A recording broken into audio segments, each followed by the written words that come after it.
Just when you thought it was safe to get back in the political pool, some of the old retreads would like to let you know, have you missed me?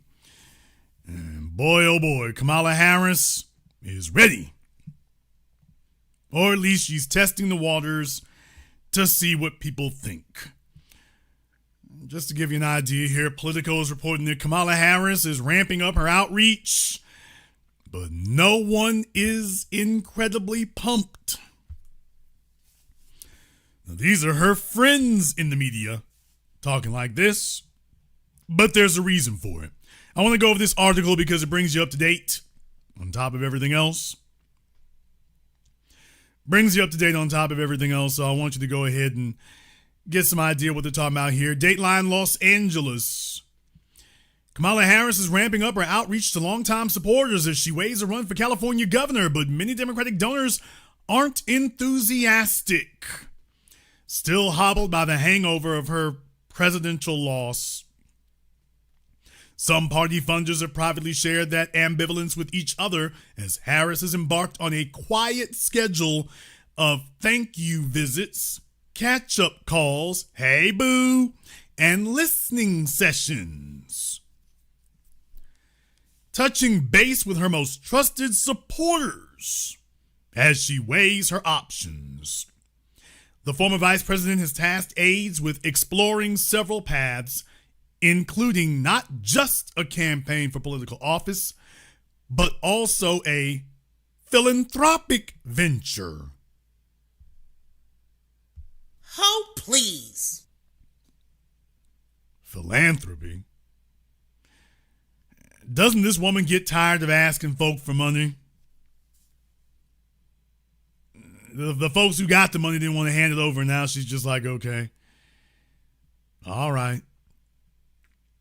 In interviews, several major donors in the state told Politico they fear her reemergence. What? As a candidate would reopen still fresh wounds from her defeat in 2024. Boy, this is already off to a terrible start. Some harboring lingering frustration. Now, usually when you say lingering, it's followed by the word resentment. Politico's, let's not say resentment. Let's just say they're harboring lingering frustrations. That's not a good thing either, but we all know it's lingering resentment. Some harbor lingering resentment, frustration about how her billion-dollar campaign juggernaut ended in debt and want assurances she would have a clear plan to win the governor's mansion. Others are impatient for Harris to start publicly making her case for why she'd want the job. We all know why she wants the job. She doesn't want to sit at home with Doug. Quote, there was more enthusiasm at first, said Mather Martin, the San Francisco-based fundraiser who has worked for past Harris campaigns. Quote, I think it waned a bit. One California Democrat who contributed 6 figures to her presidential bid said a Harris candidacy would only serve as a reminder of how, quote, traumatizing the last election was. Quote, Kamala just reminds you we are in this complete crap storm. With Biden, we got bamboozled. I think she did the best she could in that situation, but obviously she knew about the cognitive decline too, the donor said. I've written so many checks because I knew the Trump administration would be horrible, but we're living in a nightmare because of the Democrats. I'm furious at them truly. And this is the reason that the old politics are no longer working. The previous generations of boomers who benefited and profited so greatly off of the outrageous excess and tremendous debt of the last 6 decades, where they got to sit and freeload off the fat of the land, producing very little and extracting 5 and 10 times the amount of anything they ever contributed, A new generation is here now, two new generations who've been handed the bill from the deadbeat boomer generation and the old politicians that made their campaign promises based basically on, we're going to take care of all you old boomers who fleeced everything. Every year there are fewer and fewer and fewer of them left to kiss up to. So those who've been playing by the same old playbook, it's not working. Those playing by the same old playbook of the days of old, that's run out. That constituency that they sold everybody else out for, and now you don't have enough of them anymore to win anything.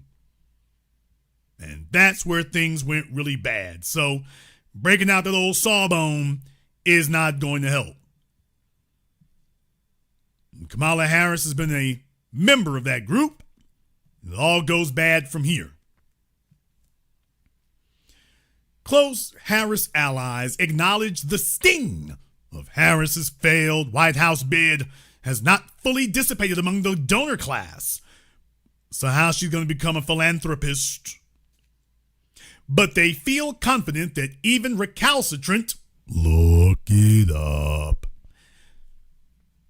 They feel confident that even sorry Democrats would rally behind Harris if she hopped into the governor's race, given the commanding advantages she'd have over the other contenders. They point to the sluggish state of the field. What field? What field? Who's the field she's referring to? They point to the sluggish state of the field, with declared candidates struggling to raise significant sums as proof that funders are keeping their powder dry in case Harris runs. As she contemplates, Harris is leaning heavily on the input of her most loyal pals, those who have backed her campaigns since she ran to be San Francisco's district attorney more than 20 years ago. Downtown Willie Brown, anybody? How many of y'all want to bet that even at his octogenarian age, Willie Brown, that Harris has given him the hey boo phone call? Who wants to bet that Camala Harris has given even old Willie Brown the hey boo phone call? Hey, nigga, can you give me one more favor before you fall over? She held multiple private meetings. Was she wearing a G-string? When she was in the Bay Area this month to headline a Democratic National Committee fundraiser. The Intimate. Damn! Oh, you all thought I was out of line. Yeah, y'all thought I was out of line with it. Jason, you shouldn't be talking like that. Okay. Don't believe me, believe the article. I didn't say it. Well, they talking about the Intimate. All right. We went from private, intimate. What the hell do you think they doing? All these rejects and guests to Epstein Island? The intimate confabs in supporters' homes were billed as social gatherings, according to multiple people present, but carried an unmistakable subtext as Harris's self-imposed decision deadline creeps closer. While still considering all of her options. What options? Including running for president again. Oh, please. Oh, please. Oh, please. This right here is how you fleece people for money. This is like being a Silicon Valley startup. You make these outrageous terms, these outrageous claims, these outrageous plans. Folk pony up a bunch of money, and then you grab the bag and run.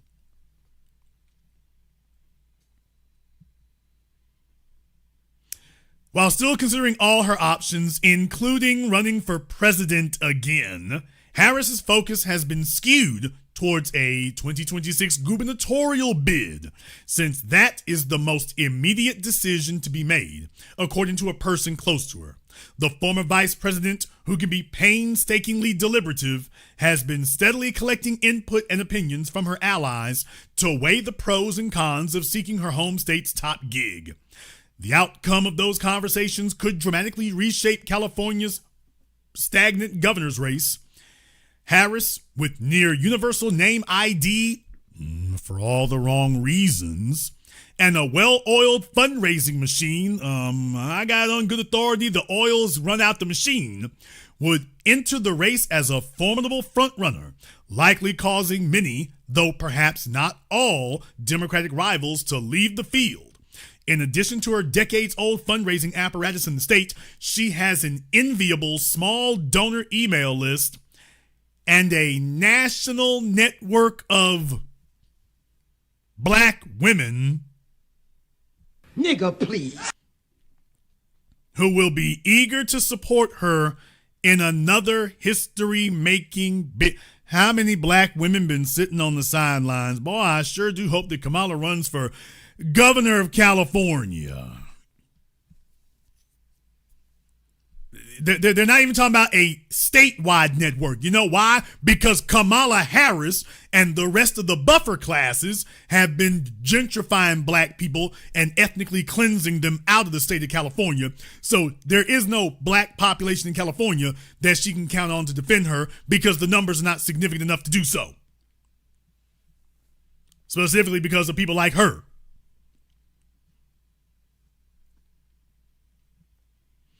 Republicans, meanwhile, are eager for another shot to campaign against Harris, and her entrance in the field could prompt more GOP contenders to jump into the fray, even though the prospect of flipping solidly blue California remains a long shot.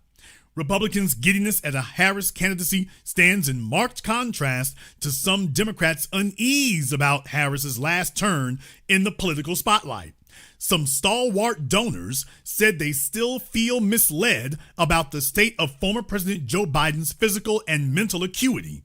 They wonder whether Harris helped bolster his compromised candidacy until it became glaringly obvious in his disastrous debate he was not up for another campaign.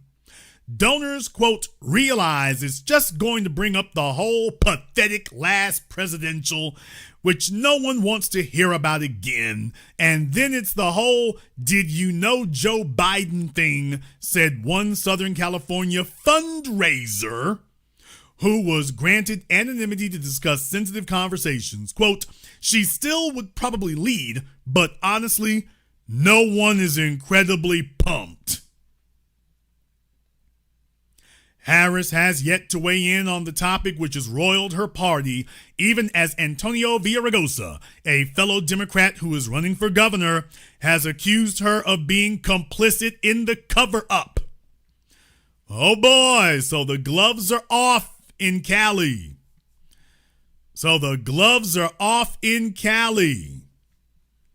Yes, so basically he's talking like Fox News, although is it really bad if you tell him the truth? Oh boy, so they're dropping the polite tones. He said it was Joe Biden and his bed wench, damn it. Now vote for me. It was Joe Biden and his bed wench. Now throw this vote for me now. Even some of her supporters are antsy for her to address the issue head on. Last summer, you all remember that I was the only microphone at the beginning that was pointing out that Kamala Harris isn't doing interviews. I came back week after week pointing out to people that she was running for president but wasn't doing any interviews, and that the old corrupt corporate media was hoping that her poll numbers would simply coast until election day because they understood what I always knew, what I pointed out in 2019 and 2020, that if she starts talking, the only thing she's gonna do is remind everybody why they don't like her. I said it then when nobody else was saying it, and then here comes the New York Times and all these other folk slowly having to break down and concede. She hasn't done any interviews, and Beyonce's shown up, and Meg Thee Stallion's shown up, and Cardi B has shown up, but the candidate isn't saying anything, and this isn't so good. And as soon as she opened her mouth to speak, it went straight downhill.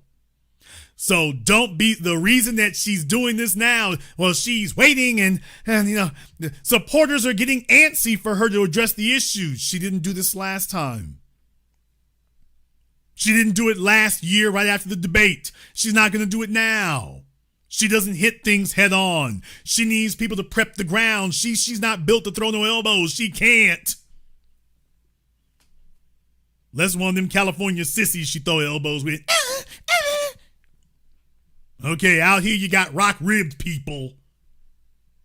We don't want to chip a nail. Okay, well. No, she thinks she's just going to sit back and say nothing. Even some of her supporters are antsy for her to address the issue head on, believing she'll have to swiftly dispense with that question before she can make a positive case for her candidacy. How does she dispense with that question? What are we talking about? What are you talking about? How do you dispense with that? It's history now. Others in the finance world say that so long as Harris plays coy about her plans, she's giving little for would-be supporters to rally around. No, they mean financial donors. Quote, it's very fair to say there's not an overwhelming clamor for her candidacy, said Scott Drexel, a Bay Area-based donor advisor who works with individuals, labor groups, and businesses. Quote, it's very hard for there to be one if it's not 100% clear if she really wants to do it. Many Democrats, givers, don't blame Harris for the November outcome. Nigga, please, Drexel said, but neither are they inclined to see Harris waltz into the race and expect the party to automatically fall behind her. Quote, she's going to have to work for the nomination, he said, adding every day that passes, there's less of a sense of inevitability about her candidacy. Who the hell thinks she's inevitable? Martin, her former fundraiser, said every time another Democrat enters the race, quote, it becomes a story about where is she? We all know where she is in her decision-making process, but she noted Harris's advantages, quote, overshadow the concerns about baggage. I'm not saying people don't have them. I think she means concerns. But if she were to get in, I think the strengths are going to overpower a lot of that. The former vice president has kept a purposefully low profile in the months since leaving Washington. Among other things, she's dealing with the anodyne, look it up, realities of adjusting to life back in Los Angeles, joking with friends about sorting through storage units. Harris is sticking with her late summer deadline, though she has put a finer point on her season of decision-making. One key milestone is a planned July vacation, her first getaway since leaving. What the hell? A planned July vacation? Like she's been hard at work for the last 7 months? Who's writing this garbage? She's been on vacation since at least November of last year. Her first getaway? What about all the others? Where allies hope some time away to decompress and tune out will help clarify her thinking. She's hoping that you've forgotten about her. She spent all this time away because she's hoping you've forgotten about her. Quote, I believe she is approaching this moment with thoughtfulness and a deep sense of responsibility, said Debbie Meslow, a political strategist and longtime Harris confidant, in a text message. Quote, I'm sure she is weighing where she can make the greatest impact, how best to serve, and what the moment demands. It's a process grounded in experience, values, and a clear understanding of the stakes. So somebody here, Miss Meslow, is obviously campaigning for a paid strategist position on Harris's next campaign. That's basically what's going on here. Meanwhile, California political insiders are endlessly parsing her selective public outings and comments for clues about her plans. She was warmly received at Easter services in Inglewood and a Compton High School graduation, where she made surprise appearances that were vivid demonstrations of the organic grassroots support she still aspires.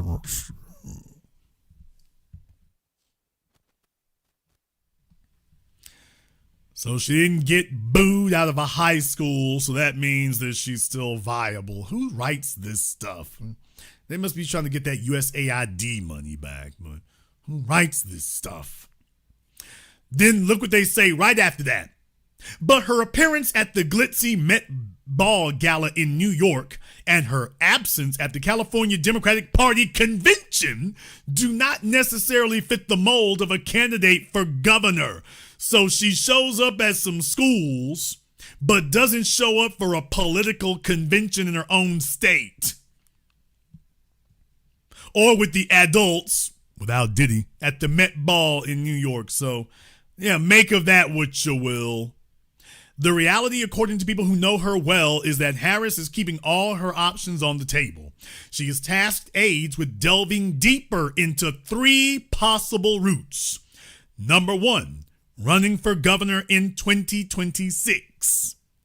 Oh, please. Number 2, running for president in 2028.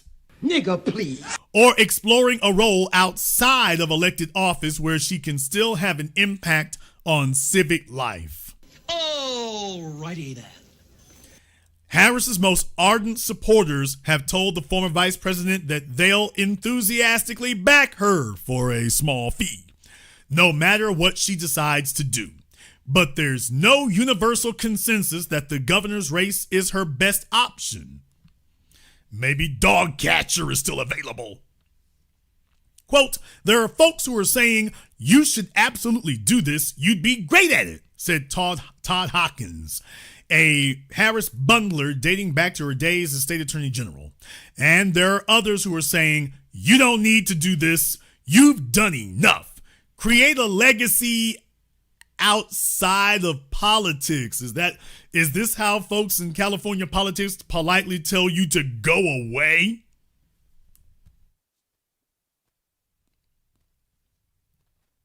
This is how people on the inside in politics in California tell you to politely go away.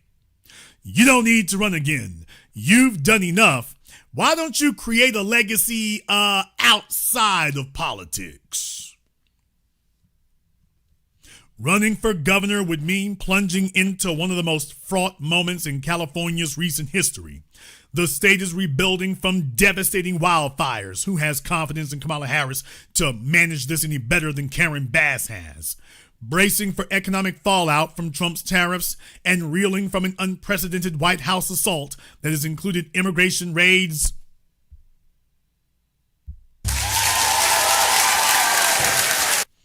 and military deployments. Those challenges are at top of mind for those who are handicapping the race. Quote, she is still talking to people around the state about whether she's going to run, said Go Crockett, a San Francisco trial lawyer and longtime Democratic donor. Quote, if she does, she's going to have very difficult problems. See how they buried this down in the article. She's talking to people around the state about whether she's going to run. If she does, she's going to have very difficult problems. Those in Harris's inner circle say she is not dissuaded by the challenges awaiting the next governor, so she's unburdened by what has been. Heifer, you totally burdened by it. No one would expect running the fourth largest economy in the world would be easy. Instead, Harris's inquiries have largely been focused on what kind of impact she could have in the role. People familiar with Harris's outreach say the efforts are akin to a listening tour. She is keenly interested in how supporters are feeling and what their top concerns are for the state, where she hasn't lived full-time in nearly 10 years. The conversations, even in social settings, serve as a crucial pulse reading that could inform a gubernatorial campaign all while reinforcing bonds with once and potentially future donors. In more overtly political discussions, Harris has been pressed by some allies about campaign strategy, especially if the current field is shaken up by a new entrant such as Rick Caruso, the centrist billionaire developer and former Los Angeles mayoral candidate. Quote, "The donors that are here that have been with her know that this is her home state. She can win, so they're trying to encourage her," Hawkins said, "but they also don't want her to find herself in a spot of vulnerability, particularly if someone like a Rick Caruso comes into the race." Even though her outreach, for now, is concentrated on her most long-standing allies, Harris is also relying on her inner circle to report back on how less gung-ho Democrats would respond to her potential bid. Quote, "She is trusting those people to tell her the truth." You mean like they told Joe Biden? "What are people on the sidelines saying?" Hawkins said. He added, quote, "I do believe she's really listening, more than she ever has.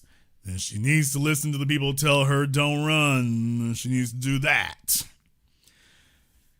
She needs to listen to those people." What happened?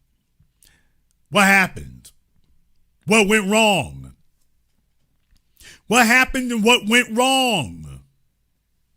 We're going to come back to that.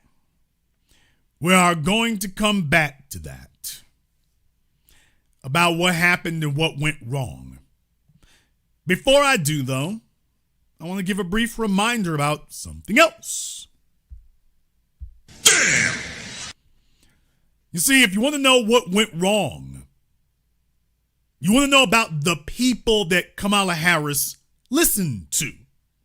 Why, she listened to great political minds such as Roland the Bowling Ball Martin, who never saw a pastry he didn't like. Cookie! Nom, nom. She was listening to him, remember? She went and talked to him after he begged, stole, borrowed, threatened, prostrated himself. Well, in case you're thinking that Roland doesn't have his finger firmly on the pulse of what's going on out there, Roland wants you to know that he is very unhappy and very displeased with the treatment that Jasmine Crockett received from the Democrats. He's very unhappy about that. Very unhappy about that. And that was an issue here. That was an issue. Well, Roland would like you all to know that the Democrats done did Jasmine Crockett wrong. They chose this fella Garcia over her for this committee, and listen to what Roland and his panel had to say here. By the way, fair use, Butterball, fair use. I mean, you might be a good rebounder. He's upset about this Garcia guy. Apparently, Garcia not offering him a handout or a bag, so Roland is all kinds of questioning all of a sudden. In demand is communicating in a way where a new generation is appealing to them. And so where I come from, I'm gonna get the ball to the person, to my shooter who's hooping. Like if I'm playing ball. Can you all imagine the sight of Roland Martin playing ball? Nigga, what? Can you imagine the sight of Roland Martin in a pair of basketball shorts?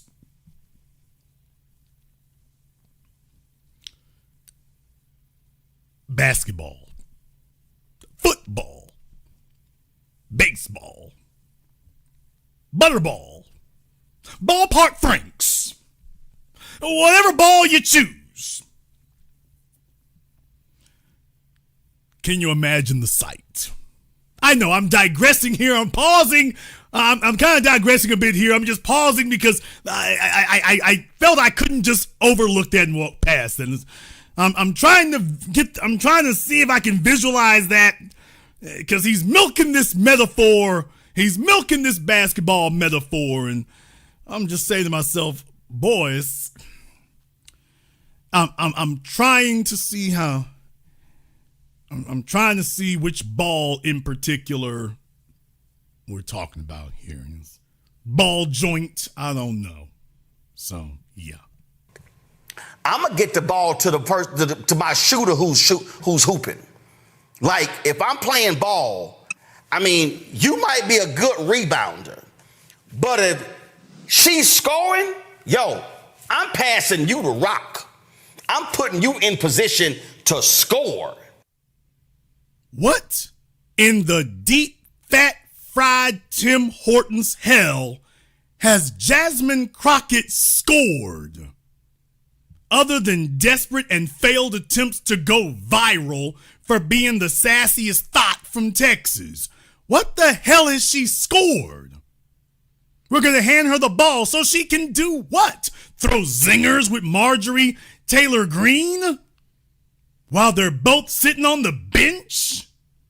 What has she scored? Landmark legislation? Funding? What scoring has she done? While he's talking her up, exactly what has she scored, dude? And I don't know what's wrong with the Democrats. They sort of want this nicety, and I don't want you to be too loud, and I don't want you to be too aggressive. I'm not understanding what their strategy is. Maybe you got some better insight, because I don't know.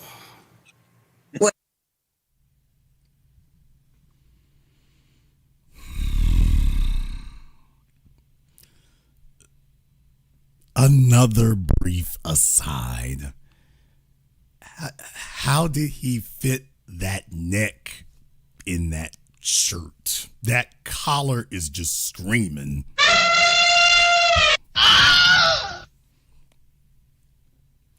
Oh, if the collar of a shirt could talk, that collar would be squealing in agony right now. I'm just looking and I'm trying to decipher from how did you get that shirt on? How did it fit? Did you have some assistance? Is that what you paying them other folk in the studio for? Did they just both grab a shoulder? Did they use the jaws of life to stretch the collar out? Then he's trying to sit there and look all sassy. It's just, somebody in the chat room said he has a zipper in the back. Damn!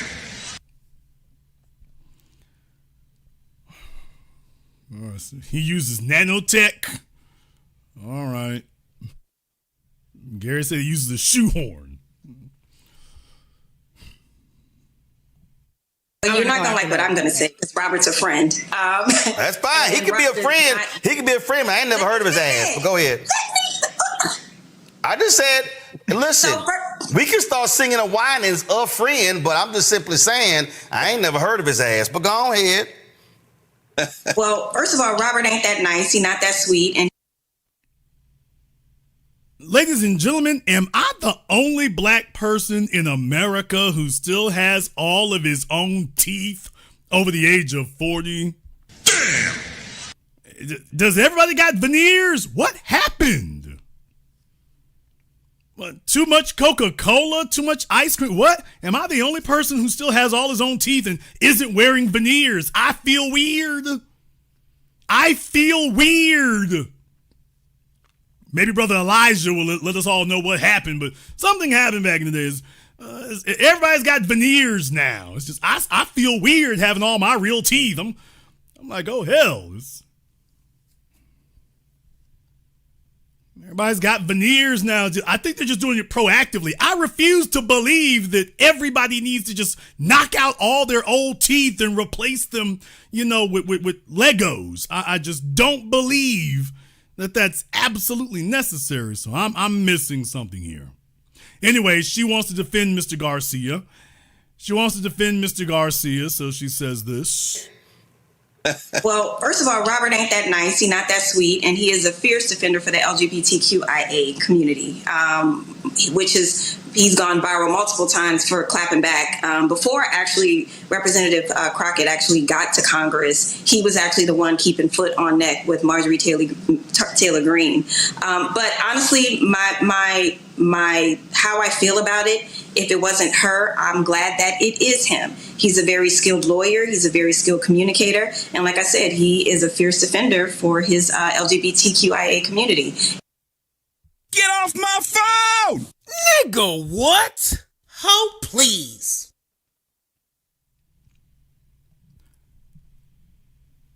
Yeah. This is what they present and give a platform to and a microphone to on the old dead black media.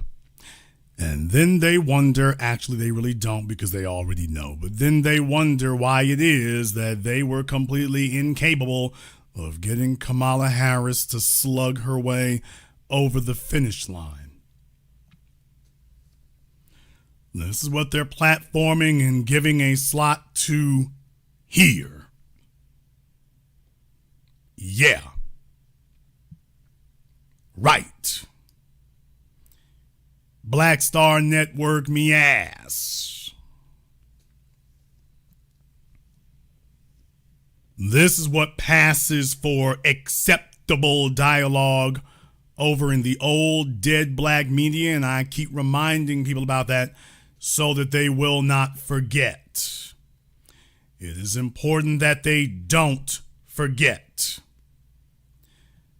Before I do that, I want to back up a little bit.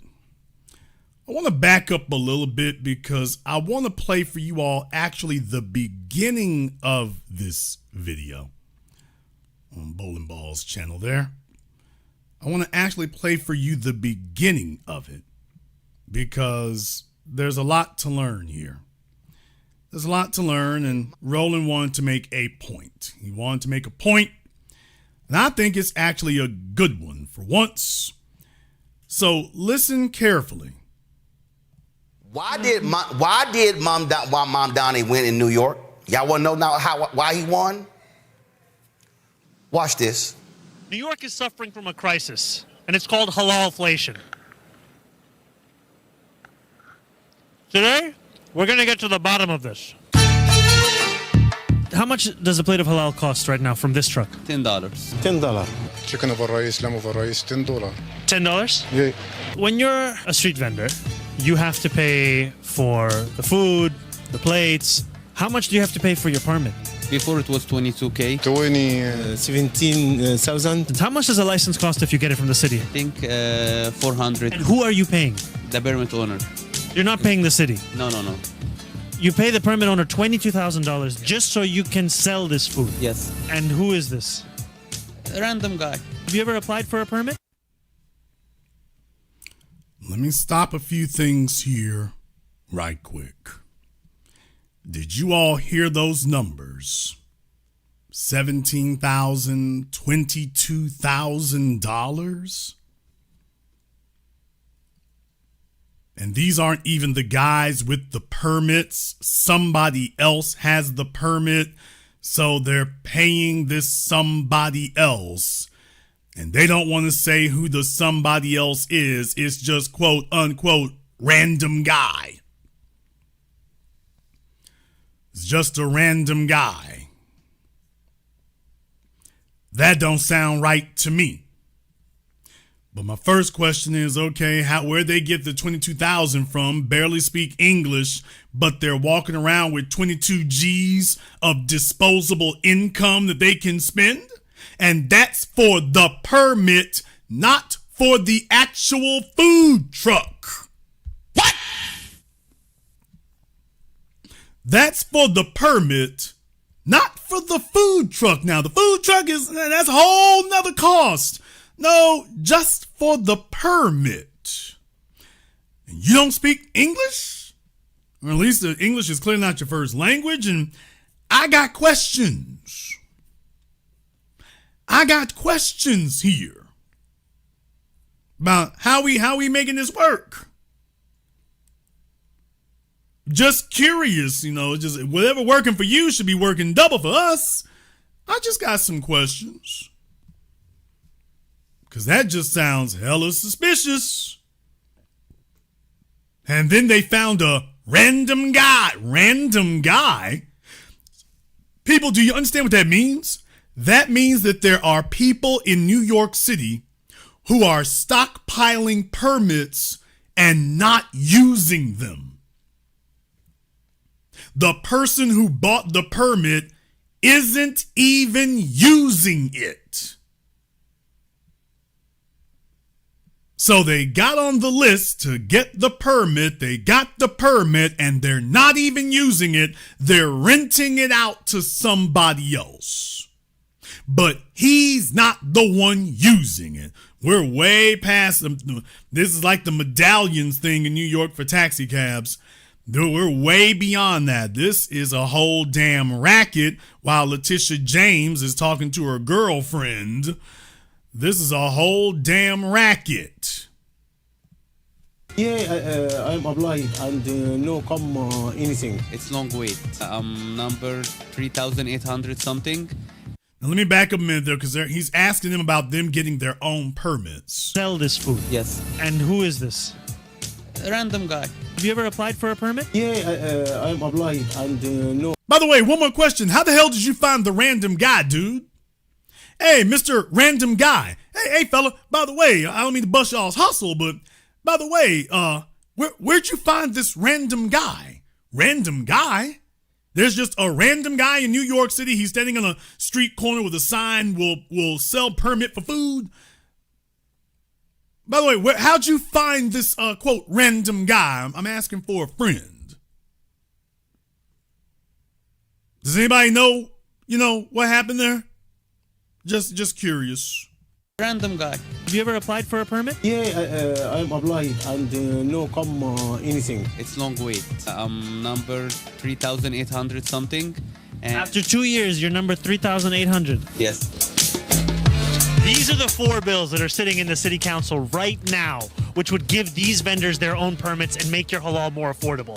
But Eric Adams hasn't said a single word about them. If you own the permit, then how much would you charge for the plate? $7. $8. $8. Would you rather pay $10 for a plate of halal or $8? $8. $8. I think $8 is the way to go. If I was the mayor, I'd be working with city council from day one to make halal $8 again. Oh, how would it taste? Tastes like $10, but it should be 8. I see the look on your face, Reese. That's what we're talking about. You have to message. You have to walk people through, explain to them in a way that they understand. And it's not standing at a podium saying, grocery prices have gone up. The middle class is hurting because of Trump. But it's the Democrats in New York and California who created this regulatory mishmash nightmare in the first place. And the point that Mamdani made, the critical one that he made, was after this. If I was the mayor, I'd be working with city council from day one to make halal $8 again. Oh, how would it taste? Tastes like $10, but it should be He 8. meant what he said there. Applied and no come anything. It's long wait. Number 1,800. yes. These are the 4 bills that are sitting in the city council right now, which would give these vendors their own permits and make your halal more affordable. But Eric Adams hasn't said a single word about them. And this guy, Mamdani, only made the point that I've always made, because this is one you can't argue with. Even if the mayor cannot autocratically remove those things, the mayor is supposed to be the chief advocate and mouthpiece and spokesperson for people's issues. whether you can get the legislation done or not, are you out there advocating for it? Are you even speaking on it? Are you our man down at City Hall, or are you just sitting in City Hall marking time and taking care of everybody else's interests? So that part right there is the real issue. And Roland Martin cannot tell you where the Democrats are advocating for anything. That's why the old politics ain't working. This idea that we're just going to vote for you because, well, the other guy is even worse. No, you have to actually start delivering results and benefits. You have to actually start doing that, because these bastards can damn sure get plenty done for the landlords in New York City. And they can get plenty done for the stockbrokers and for the bankers and for the developers. They can get plenty done for them. No waiting in line. They can get plenty done for illegals. They can do all of that, and the next thing you know, I mean, we're not stupid here, folks. We're not stupid. If there's 3,000 people waiting for a damn permit, somebody wants it that way. And your mayor should be sitting there putting folks on the spot and putting people on Front Street and saying, this is who the hell's doing it. That's what they're supposed to be doing. Being your advocate, whether they can get something through or not.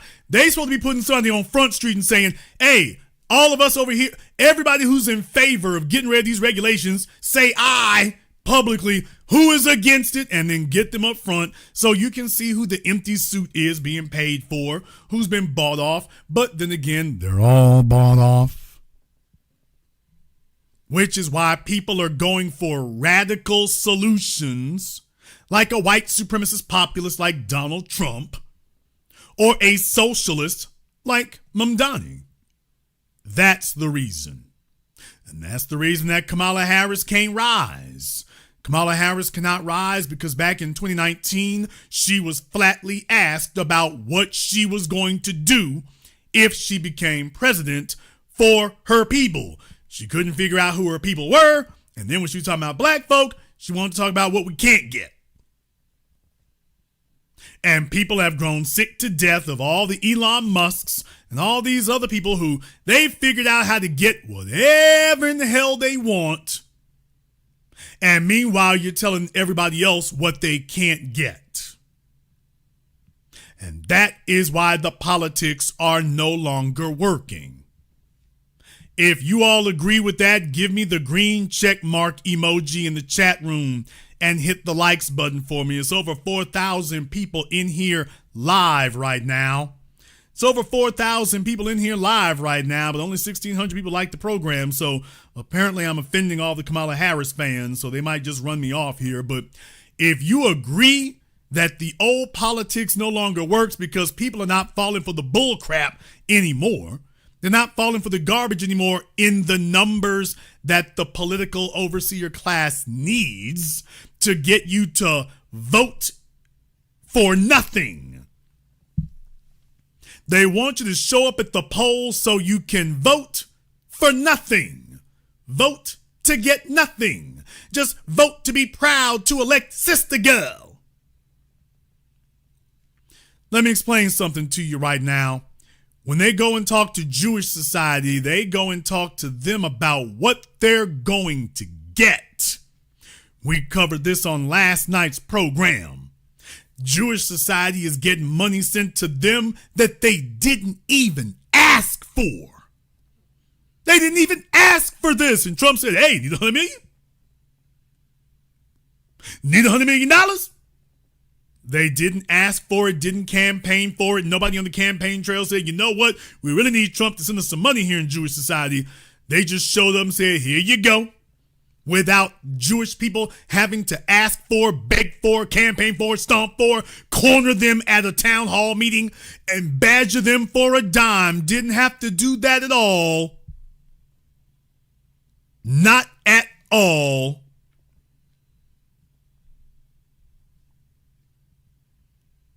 Not at all. That's problematic. When the folks who have built this thing and held them down, and next thing you know, all of a sudden you don't talk crazy when these other folks show up. They're getting stuff didn't even ask for it. And then meanwhile telling us, well, that we shouldn't expect anything. As a matter of fact, get behind the Latinos. So you haven't taken care of our business and telling us get behind everyone else. So Camala Harris took a drubbing. Oh, Camala Harris took a walloping. But it wasn't just her. I made it clear to everybody it's the whole Democrat Party that will suffer it. And nobody was talking this way before the election. After the election, everybody talked about it's the Democrat Party as a whole that has a tremendous problem. The party as a whole, the party as a group has a problem. And that problem is systemic. And now people are simply voting for their best interests, survival interests, even if they're voting for something outside the damn box. This is what happens when you get this corrupt for this long, this inattentive. This is what happens. They're trying to play the old game. Let's be clear about something. The old civil rights generation, they already had enough to eat. And deal with it, nigga. The civil rights generation had enough to eat. Oh, I'm going there. The bowling ball, rolling ball Martin generation, they already had enough to eat. They had a good job at the plant. They had a good job at the steel mill. They show up at church in their big long Cadillac Broms. They could afford to have 4 or 5 bastard kids in 4 or 5 different households. And if you were the slutty ass single mom of the 60s and 70s, here's a welfare check and a Section 8 voucher for your musty ass. So let me get this straight. That no good deadbeat jigaboon down there at the General Motors plant laying up with all the hoes. He say hoes! I damn sure did. And deal with it. All the hoes in town because everybody signed up for 60s free love, burn your bra, hoe and slut hippie culture. Hippie culture was the thought culture of its day. Hippie culture was about smoking weed, being a slut, and oh well, we got abortions and birth control now. So forget all the decent, honorable men and women who raised you from the World War II generation. You had contempt and hostility for them. And then telling these other folk about what we're not going to get. So the fellas got jobs at the plant. And then they went off and got every hoe and slut pregnant that they could. And so she either got an abortion or she got a Section 8 voucher and some welfare and food stamps so she could continue the gutterism. And now that all these old bastards have gotten old and rickety, they're still showing up to vote for themselves ever more benefits. Only this time, they're not even paying for anything. Not that they ever were. They're not even paying for anything. They went out and they got themselves houses and cars, Tom Joyner cruises. And now the politicians are saying, we're going to go ahead and fleece the young people that you didn't do anything for. We're going to fleece them. We're going to raise their taxes. We're going to raise their property taxes. We're going to make them pay 6 times as much for a house. We're going to do that. We're going to do that. And that's the only thing that they voted for or wanted. That's the only thing they wanted. In the chat room, Catacombs needs to give us a call up on Zoom. Very glad that you weighed in on that. Very glad that you've done that there. Remember, of course, the only thing that defeats your own points is if you can't defend them. So, very, very glad you said that. Some folks have taken offense. They're upset. Look, it happens. We saw last night. It happens. Folks are unhappy about some things like, damn, why do you got to turn all these sacred cows into hamburger? Why do you got to do that? It's because this is necessary to bring it to the light of day. It is necessary to bring it to the light of day. It is necessary for that to occur. We need to go ahead and let folks know exactly what's happening and have an honest discussion about how we got here and where it came from and what it's doing. So, you have 2 minutes to be on Zoom. We're going to go ahead and pin this at the top of the chat room. Catacombs is the only person we want calling up. It is not for everybody else. If anybody else jumps on there, you'll be on camera and clowned. So, Catacombs is the only person that we're asking for. Everybody else fall back. Everybody else fall back. Catacombs has questions and I have answers. Of course, just remember, the only thing that destroys your point is if you don't defend it. So, we'll find out about that. So, in any case, you got 2 minutes to go ahead and do your thing here. You got 2 minutes for that. The old politics no longer works because the old political machine of fat cats, and when I say fat cats, I'm talking about the baby boomers. I'm talking about them. Do you all understand how good life was for them? And let's be very, very clear about something. The corporations began offshoring jobs and offshoring the things that have been built in America. They started that back in the 70s. The 70s. It only became a term by the time we get to the 80s. They had been doing it. But did you notice something? The old bastard baby boomer generation, they didn't stop it. Why, they would picket and have their little crap unions get together talking about give them a pay raise and give them better pensions. But they didn't gang up on Roger Smith and the rest of the oligarchs in corporate America. They didn't gang up on them. They just sat there and let it bleed out. Because as long as he had his little union job and as long as he could go ahead and afford to buy his Dodge Charger like looking like the General Lee, they didn't give a damn what happened to the rest of us. Intel, America is where transistors and microchips were created, and we allowed all those companies to pack up and go to Asia. Between the 80s and the 90s, now you're going to pay over $100 billion to finance them, quote unquote, coming back to America?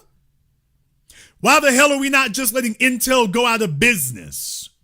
They got up and took all that away, took all the jobs, and now they just got to eat fat the whole damn time. They've been eating fat the whole damn time. And never forget the baby boomers sat there and smiled. You know why? Because if them old fat bastards lost a job at GM, they could go get a job at another plant, go get a job at another car maker, go get another union job somewhere. So you see, it was easier for them to get shuffled around a bit. But about the time we hit the 2000s, when Gen X was coming of age, that was when the corporation said, all right, Katie, bar the door, everybody out. And that's when they started utilizing bankruptcy as their strategy to finally shed the dead weight. They said, we're going to use bankruptcy to get rid of all you old bastards. You can see CBS, PBS Frontline, the retirement gamble. We talked about that before. But they started filing bankruptcy to get out of those rich fat cat pensions that all the bastard baby boomers were counting on getting, that was going, they were looking to sell out just like the CEOs of the company. What I'm telling you is the baby boomers, civil rights generation, they were just as lowly a character, just as low of character as the CEOs and the corporatocracy and the political oligarchy. They were exactly the same. Their whole damn generation, from the bottom to the top, are all equally corrupt. All of them. And their goal was to rob the damn store, fleece everyone, steal everything that's not bolted down, gobble it all up, and then stick the future generations with the bill. Selfishly, shamelessly, gutlessly, ruthlessly. Well, the 2000s come around, and then the companies that they colluded with and threw in their lot with and didn't lift a finger to stop, by the time we get to the 2000s, it's too damn late. It's too damn late. So they started using bankruptcy to get out of those pensions that all them bastards were hoping they were going to get and counting on that that's what they would ride off into the sunset with.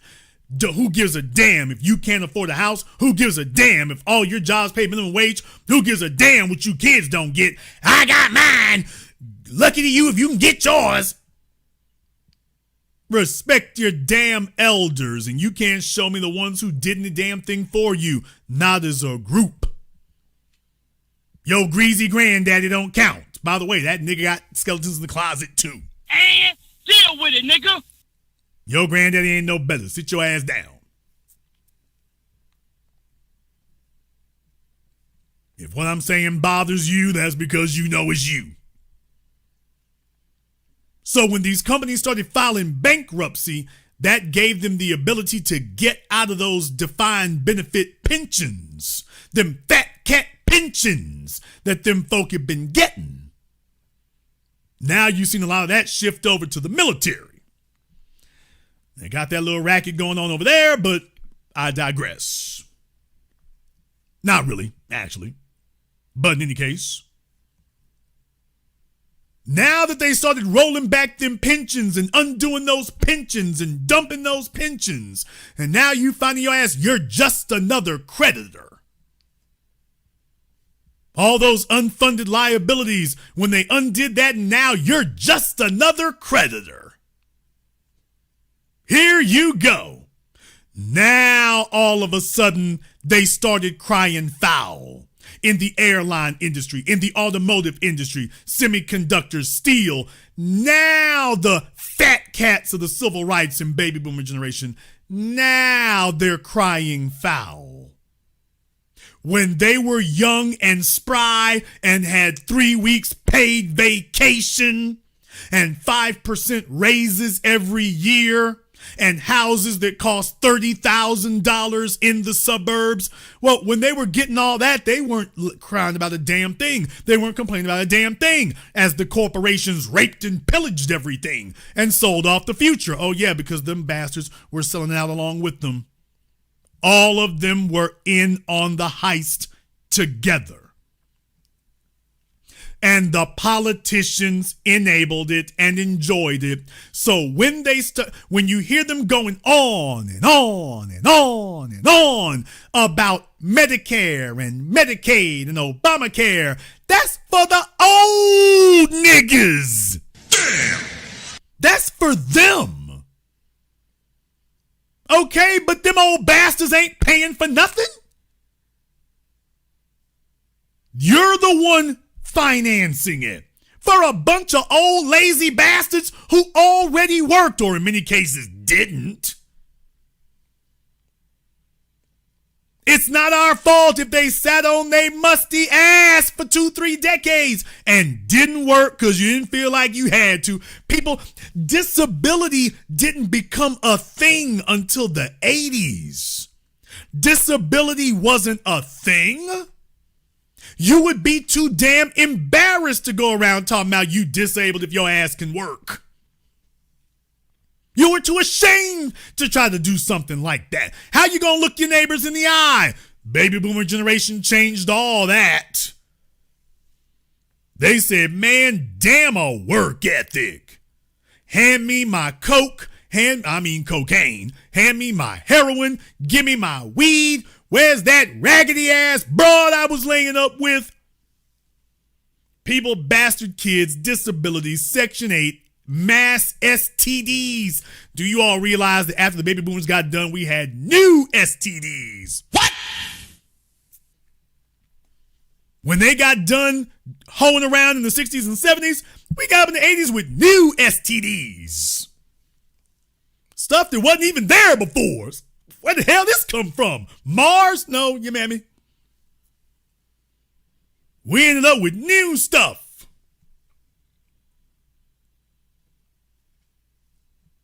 New diseases that can start spreading themselves sexually. Y'all, them folks went buck booty wild. I need y'all to understand something. When your greasy ass granny and your deadbeat ass granddaddy was younger and could get around and their hip wasn't blown out, man, when you see one of these old bastards riding one of them damn shopping carts at Walmart, shove his ass out. Because when they were young and spry and your age, them niggas was Caligula. I need y'all to understand, they didn't want to say swingers.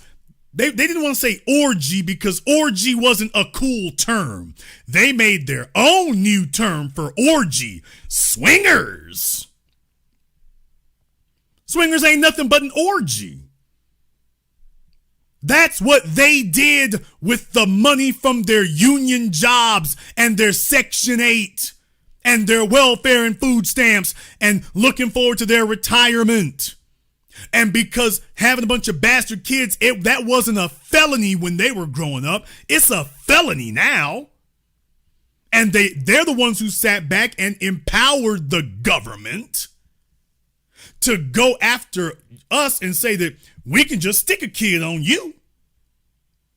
If some low-level hood rat back alley slut says the kid is yours, we're going to assume the kid's yours until you prove it isn't. Oh, we don't even have to inform you that somebody put the kid on you. She came and talked to us. That'll do. That'll do. Where were these old bastards to do? The same bastards who show up all the damn time talking about where my Medicare, where my Medicaid, where my Obamacare. Where was your old wrinkled paper sack ass at 40 years ago when these people were enacting all this? Oh, they were the ones advocating for it. What? Damn! Oh, people, remember? The war on drugs.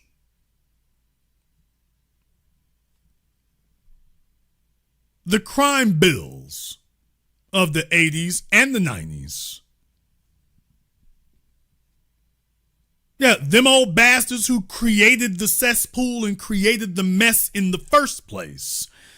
Then they went and supported the politicians because, remember, they were empowering them, expecting them to come after us. That they would get a pass and they would come after us.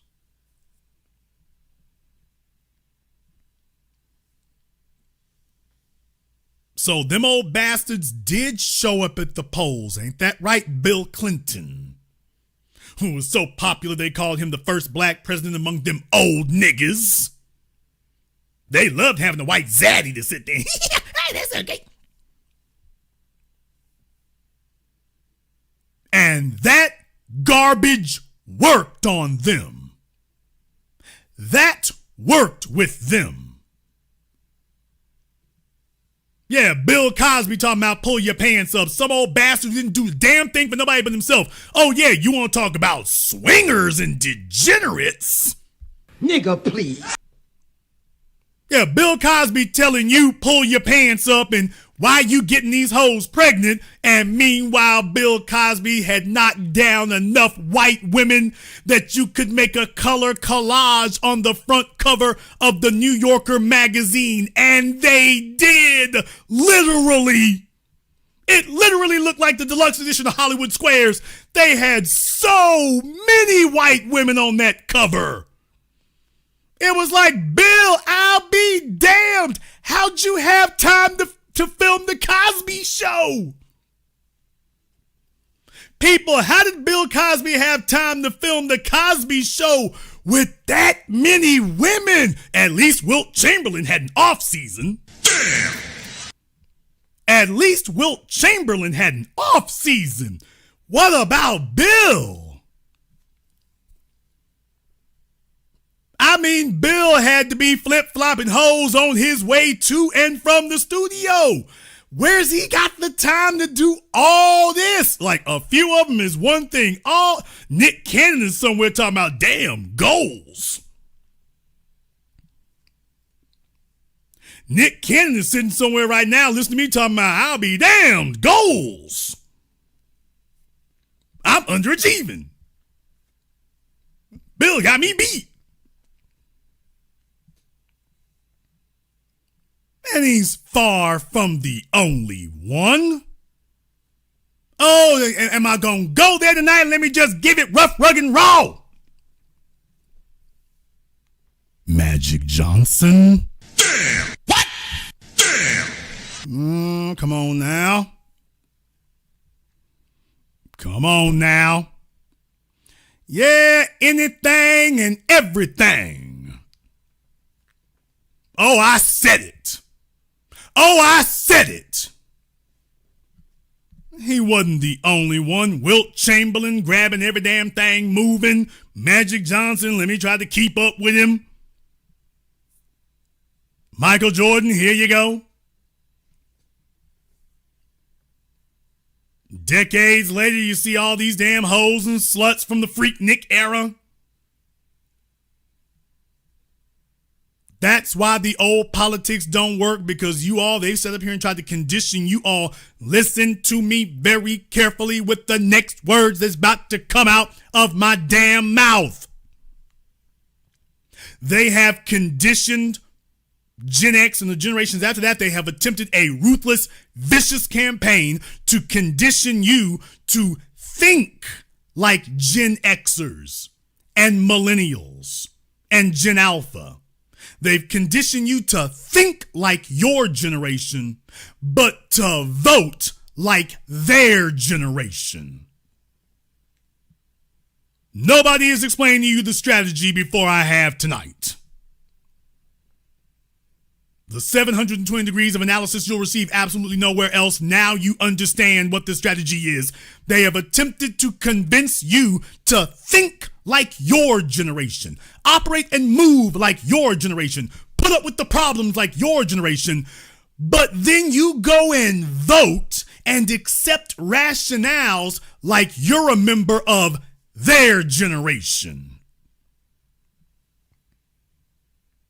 So every time you get confronted with incontrovertible, irrefutable proof that they created all these problems, you start fighting it. Why? You start arguing. As a matter of fact, you ain't even using Medicare and Medicaid, but you're furiously arguing for the defense of it, something you don't even use.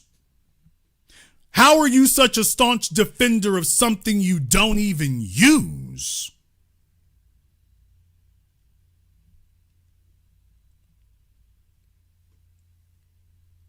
How is that? You're voting and acting as if you're 60 and 70 years old. You're defending the interests of 60 and 70-year-olds and 80-year-olds who did not defend your interests. They looked at the babies. All of y'all got a damn story the same. You got some no good nigga in your family who told you, why I got to build up anything for you? Didn't nobody give nothing to me? And that's another thing, all them niggas lied their asses off. We have whole damn neighborhoods that the ones that didn't get knocked down by the freeway act. Had whole damn, everybody in the family got a story about somebody in the family who inherited the damn house and lost it with a drug habit from their generation. Every single person in here has that story. Somebody in the family who back in the 80s or 90s, he inherited mama house, papa house, he inherited granddaddy house, inherited the damn house and it's gone. These white folk got the houses, built them up, rented them out, and then they left the damn neighborhood and they just pop by once a month to collect the rent, or they have a real estate management company that collects the rent for them. Every person up in here got a story about somebody who took daddy house and then sold it. And he's sitting there with a big ass crack rock. And he spent his entire life that way. That's the part. I ain't got no damn sympathy. Spent his entire life that way. Running through slutty hoes. Ain't that right, David Ruffin? Damn, Jason is digging niggas up. You damn right. And deal with it, nigga. I'm digging your ass up and giving you the business.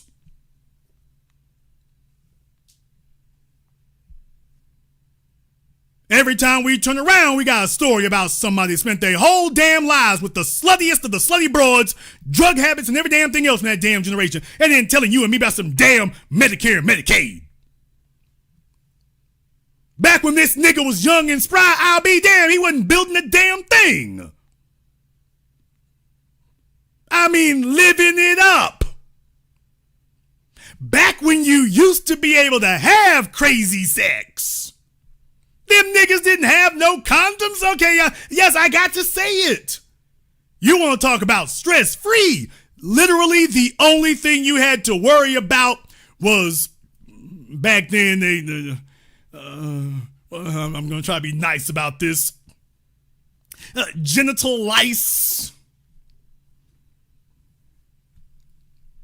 The worst you had to worry about was either that or gonorrhea, maybe syphilis. Shout out Al Capone. Yeah, that was the worst you had to worry about. That was it. Hell yeah, they had the swingers freak-offs poppin'. If this heifer ain't over there scratching, hey, let's get it on. You didn't have to have a damn clinic everywhere. The pharmaceutical companies couldn't draw a dime. There wasn't nothing to treat. The pharmaceutical companies were like, we ain't gonna make no money on STDs. That's not a profit center. Man, when the baby boomers and the civil rights generation got done, I'll be damned. Vertex commercials and every damn thing on TV left and right. You want to talk about the baby boom? How about the STD boom? And back then, as long as you didn't get the broad pregnant, they were like, oh man, I'm about to knock it down.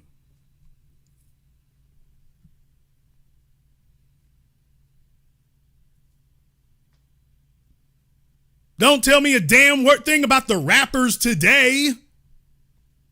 Then we go back and go check everybody's damn paperwork. Look at the Temptations and the Faux Tops, hoes throwing their draws on the stage in the 60s. And now they don't want to talk about that anymore. Jason Black had to resurrect the truth of that and remind y'all do know that I've heard my whole life about how back in the day, when the Faux Tops and Smokey Robinson and Jackie Wilson, females, it was just a thing to throw their panties on the stage. When's the last time you all had to watch Chris Brown knock back a damn G-string into the audience? Damn! People, I don't give a damn who it is. When's the last time that Drake had to step over somebody's thong on stage? When's the last time that happened? The females today are buck wild, and Drake and Future, they got to catch the hoes in the parking lot. But David Ruffin and friends had to step over granny panties on the stage. And I'm talking about from my girl, people. We're not even talking about R. Kelly, baby, let me lick your body music. Hoes was throwing their draws because of my girl. Y'all play that for your little 2-year-old niece and nephew. They play that for elementary school kids. But in David Ruffin's era, oh, that was baby making music to them. They played my girl and the draws was fly off of my girl. So my girl got draws handed. Really? You want to talk about hot to trot and ready to go?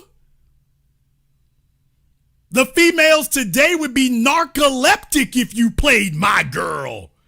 She'd be like, I don't know, this nigga might be gay. Does he really like me? What are we, third graders?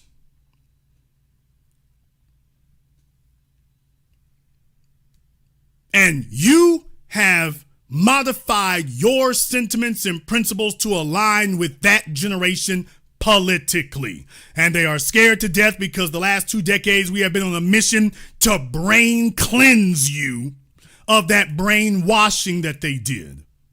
So now you're a member of your generation, and slowly but surely you're starting to think like a member of your generation, and you've begun asking questions of the previous generations, including Camala Harris's raggedy ass, and been like, you know what? Yeah, we need to check a little bit more paperwork here. We gotta check a little bit more paperwork because I'm starting to sniff that you might be a part of the damn problem. So you're going to have to prove to me that you're not part of the problem, man. Y'all check the paperwork and all of them part of the damn problem. All of them part of the damn problem. The old politics are no longer working because y'all today are looking at your damn rent. You're looking at car prices out of this damn world. You know what? Maybe we'd be able to keep the damn car prices down if you still had plants here in North America. Them old bastards didn't march 1 damn inch back when it was trying to keep the plants here. They cut deals to get the plants out of here. Well, now, welcome to the $50,000 average car price today. With engines that don't last and transmissions that slip and rear ends that go out. Oh yeah, and all that's legal. So let me get this straight. These old bastards set up here and put together a 3 strikes law for you and me. And meanwhile, the corporate CEOs didn't do a damn thing about them. Don't you see they were in collaboration? They saw themselves as fellow travelers with them. They looked at the CEOs like, no, that's my buddy, man. He take care of me. And you need to stop being naive. They deliberately and consciously passed the bill on to you. And said, don't worry, long as I ain't got to foot it. And take a look at them today. The politicians aren't even offering anything other than a peaceful death, which is what I've been talking about now for over a decade and a half. Do you want some pills? Do you want something else here? Let's see if we can pay for more medications. No, not even cures, people. The government isn't even paying to pursue cures. When we made penicillin, the government was pursuing cures. They're not even having them do that anymore. And you're not going to like the next part I'm going to tell you, but I mean this. Them old bastards of the older generation, they want a peaceful death. They don't actually want to stick around anymore because they were aimless, they were reckless, they were worthless. They want to go. They don't want to stick around to see how this turns out because they know how badly they've screwed this thing up. Now them old bastards on a suicide mission, they just want to die now. They ruined everything. They screwed up everything. They have no clue and no prayer, and now no longer any vitality to be able to fix it. Now they just want to die. Can you just go ahead and send me across that great divide because, yeah, I can't do nothing with this. And if many of you think about your parents and your grandparents right now, if you actually start thinking about the way they talk, aren't they a little bit too damn eager to die? They haven't made any plans here. They got a bunch of problems here. They're not doing anything to address any of them. But they're real wistful about the next world. So you're not taking care of any of your business in this world. You're really, really looking forward to the next one. Don't you understand a defeated old nigga when you see one? They just want to hurry up and kick the bucket so that they don't have to sit up here and deal with this anymore. As far as they're concerned, here you go. I'm passing the bill to your little young ass. You figure it out. And then you'll be a moron talking about we need to protect Medicaid. Okay, and if I don't, what's going to happen? What are you going to do to me if I don't do it? Okay, if I don't see to it that you keep getting your damn diabetes medication for your old ass who wore out your kidneys laying on top of hoes or getting laid on top of. Auntie, chill. Let's just be very, very clear. You go to the damn dialysis clinic, it's every old hoe from the 70s sitting up in there. Okay, can we just say it like it is? Cirrhosis of the liver. I'm like, oh, this nigga been drinking since Ali had the championship. Oh, folks didn't think about it like this before. They're like, damn, Jason kind of got a point. Yeah, it was like that. Yeah, it was like that. We didn't have this conversation so you all could connect the dots. When we talk about delineation, we also need to delineate with some of these old niggas. We need to delineate with them too, is what we need to do. Oh, I said that. While we are cutting ties from folk who ain't dealing with us and ain't thinking like that, and we need to delineate some more. Okay, over here on Zoom. All right, Ursa. What's on your mind? Oh my goodness. Hello, can you hear me? Yes, we do. Okay. And what's the topic? You seem like you're crashing out on people my age, honey. Okay, how long have you been listening? Well, long enough. And now I'm 62, and I do agree that it was a lot of mistakes but it wasn't really Foundation of Black Americans. It was the Whitey.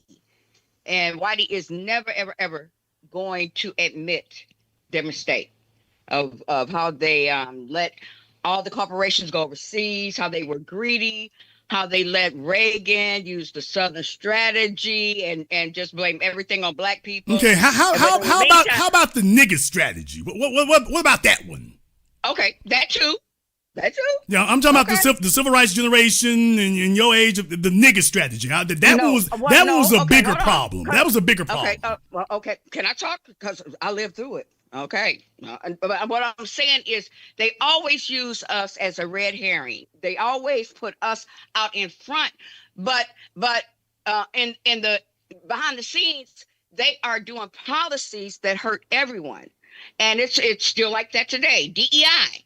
You know, that's all you hear about. But in the back, they don't need food stamps. They don't need this. Okay, you said policies that hurt everyone. Who's the everyone? White people. Why are you concerned about that? Well, okay, they put us out in front. For instance, back, I was born in 62. Reagan came in office in 1980. The Southern strategy is where they complain about black people. You know, everything is our fault. Okay, and who went along with it? The white people, because and the old niggas, they went along with it too. Let's not lie about it. They went along with it too. Hold on. Because really after the 70s, you know, the 70s was bamming. You know, I mean, we had all the music. So did all the music, all the hoeing, all the drinking, all the blow, all the drugs. I mean, y'all was popping. Oh no. Okay, really. Don't put us down. Don't do that. Don't tell the truth. No, that is not the truth. That's an empirical fact.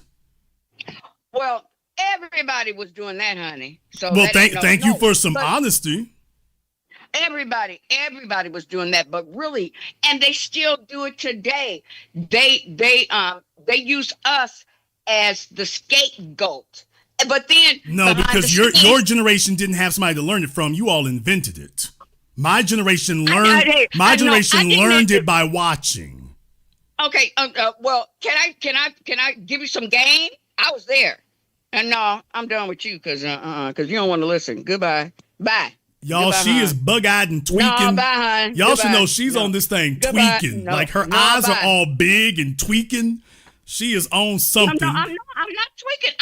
I'm Ma'am. trying to talk to you. You are tweaking. Your eyes are bucking and fluttering, ma'am. Your eyes are twitching and fluttering. I work third shift. I'm not tweaking. Ma'am, Gee, I don't even do anything like that. your eyes So- are literally sitting here twitching and tweaking. Literally. Oh my God. Okay. I work third shift. Are you sure it's not the cocaine? Are you sure it's not that? Honey, I am a disabled veteran. You know, I do herbs and spices Nigga, and things like please. that. I don't mess around with anything like that. I was trying to give you a history lesson. Disabled veteran. What do you get disabled for? Well, I mean, just a few things when I was in the military. How When I was in the military, many wars did you fight I didn't fight any wars. and got None. disability? Well, you do not have to be in a war. As a matter of fact, females don't even go to war. Ain't that amazing? Yeah. Isn't that great for you to be able to get paid all that money and didn't do anything? Isn't that great? Well. Isn't that wonderful? No, I did a lot. I did my job. You didn't fight a war? I thought you're a soldier. If you're in the military, you're a soldier, no, aren't you? I was in the Air Force. Okay, The then Air you're a Force soldier. does not fight. The You're Air not Force, drunk. the Air Force does not fight wars. They don't fight on the ground. We don't. Okay, know. is No. the Air Force soldiers? Are the Air Force soldiers? I done logistics. I was the one when I was stationed overseas. I was the one that was in the command post, and we were underground, and we were in the European theater. How'd you And end up so- with a physical disability then if you were sitting in a chair? Well, I mean, sometimes that happens. No, You know? explain to me how you got disabled sitting in a desk job. No, I'm not going to do that because that's not your business. No. And as a matter of fact, you should be saying thank you for your service, honey, because I made a way for a lot of black female veterans when I went in. So they can all go. Get the disability hustle too. So they can all go scam. So they can all scam the disability hustle too. You made a way for that. We're supposed to thank you for them scamming the disability hustle. No. Yes, you should thank me for because when I got out, I worked for the VA and I wasn't even thinking about my disability and things like that or what happened to me when I was in the military. Sexual assault, they weren't doing anything about that with females until like the 2000s.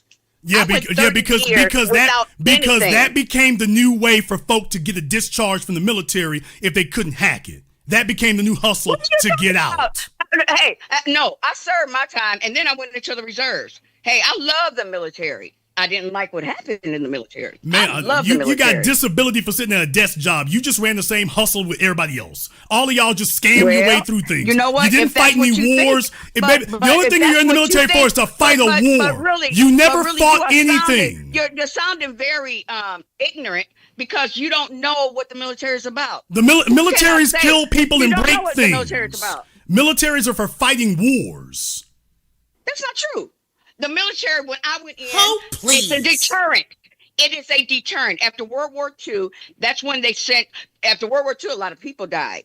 That's when the United States put bases all around the world as a deterrent against war.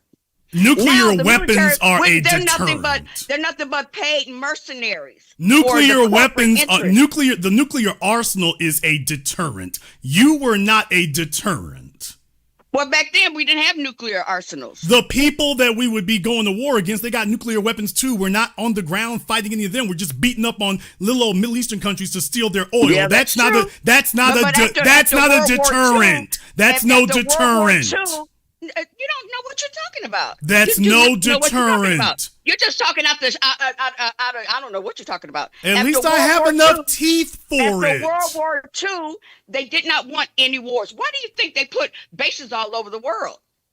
They put bases over the world. No, they put bases all over the world to go gangster the Middle East and Southern Asia. which is what they've been doing. Yeah, bases were in England, France, and to this day, they do not even want to pay their fair share of their defense because they've gotten spoiled. Because since World War II, we have been the ones that have been, You didn't do it. This is about we. Who is this we? You didn't do anything. The United States. It's not the United States. We've been you. the ones that have been the police for the whole world. And that's stupid and silly. We shouldn't be anybody's police. We should be taken care of over here. Read history, honey. After World War II, this is what they did. Excuse me, places like Switzerland, Norway, the reason that they're richer is because they take care of themselves and they're not trying to be policing anybody else. How about that one? Because then you'd have to get a real job and couldn't live on military disability. How about we do that one? What are you talking about? I have worked all of my life and I still work. I do AI, honey. Do you have what happened to your dental? Okay, what happened to your dental plan? What happened to your dental plan? You know what? No, that's the honest question. That's the honest question. Learn anything from anybody. What happened to your forefront teeth if you work in IT? Because it's not my forefront teeth. What are you talking about? I work from home, baby. Ma'am, I said what happened to your. All my life. I've never been on welfare. Why are your forefront teeth missing? Oh Lord, okay. Something is wrong with you, honey. Ma'am, I don't know what's going on with you. Honey. I took a picture. I took a picture of you already, so.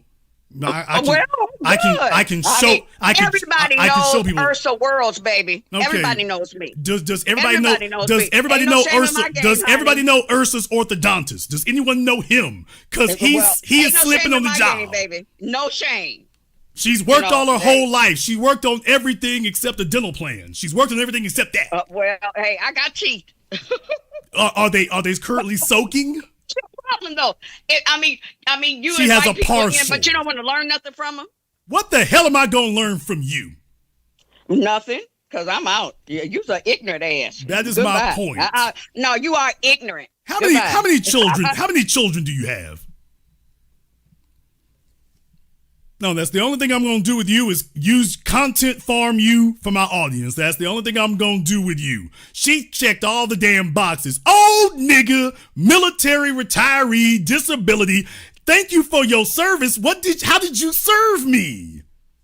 Oh, I got to say that. No. To the folks in the military, people in the military know this better than me. That's why I'm not worried about offending anybody. It's only somebody thinking they're going to get over with a scam. People in the military watch folk run this scam every damn day. When you got real soldiers, people who are really about that soldier life, they ain't got no respect for these damn disability con artists.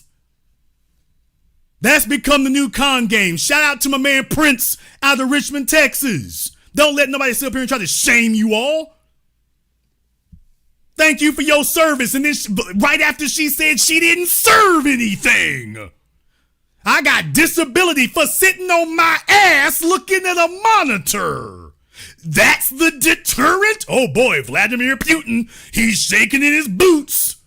Cause Ursa Two-Tooth Worlds is sitting at her chair tonight. Oh, the Russians better not try nothing.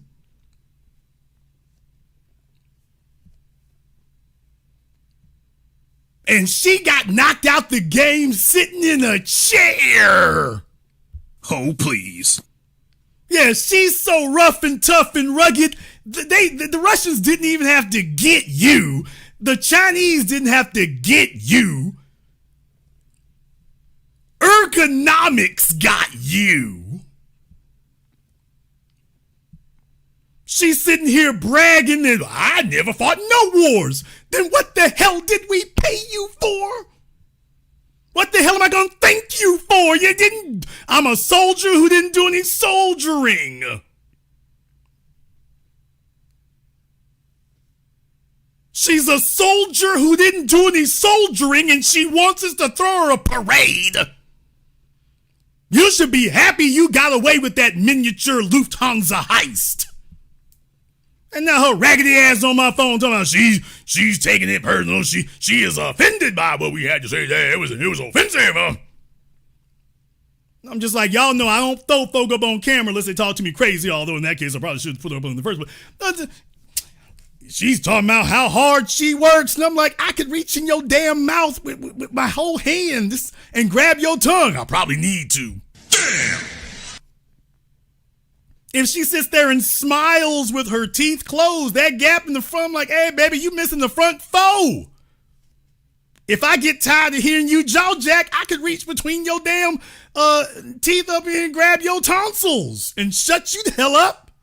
You better not say nothing too much. You better not keep going at me.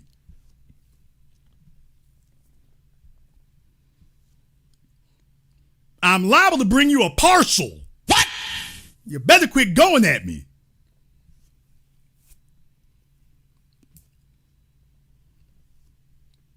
Back up before I call the Pepsodent people.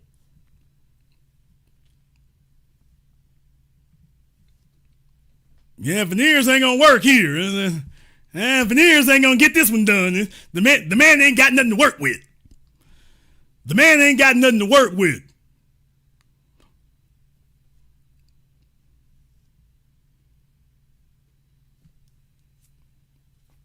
He needs a little bit more. She needs to go date, what's his name? The dude was in the group with Lord Jamar, Brand Nubian. Who was that fellow we were talking about before?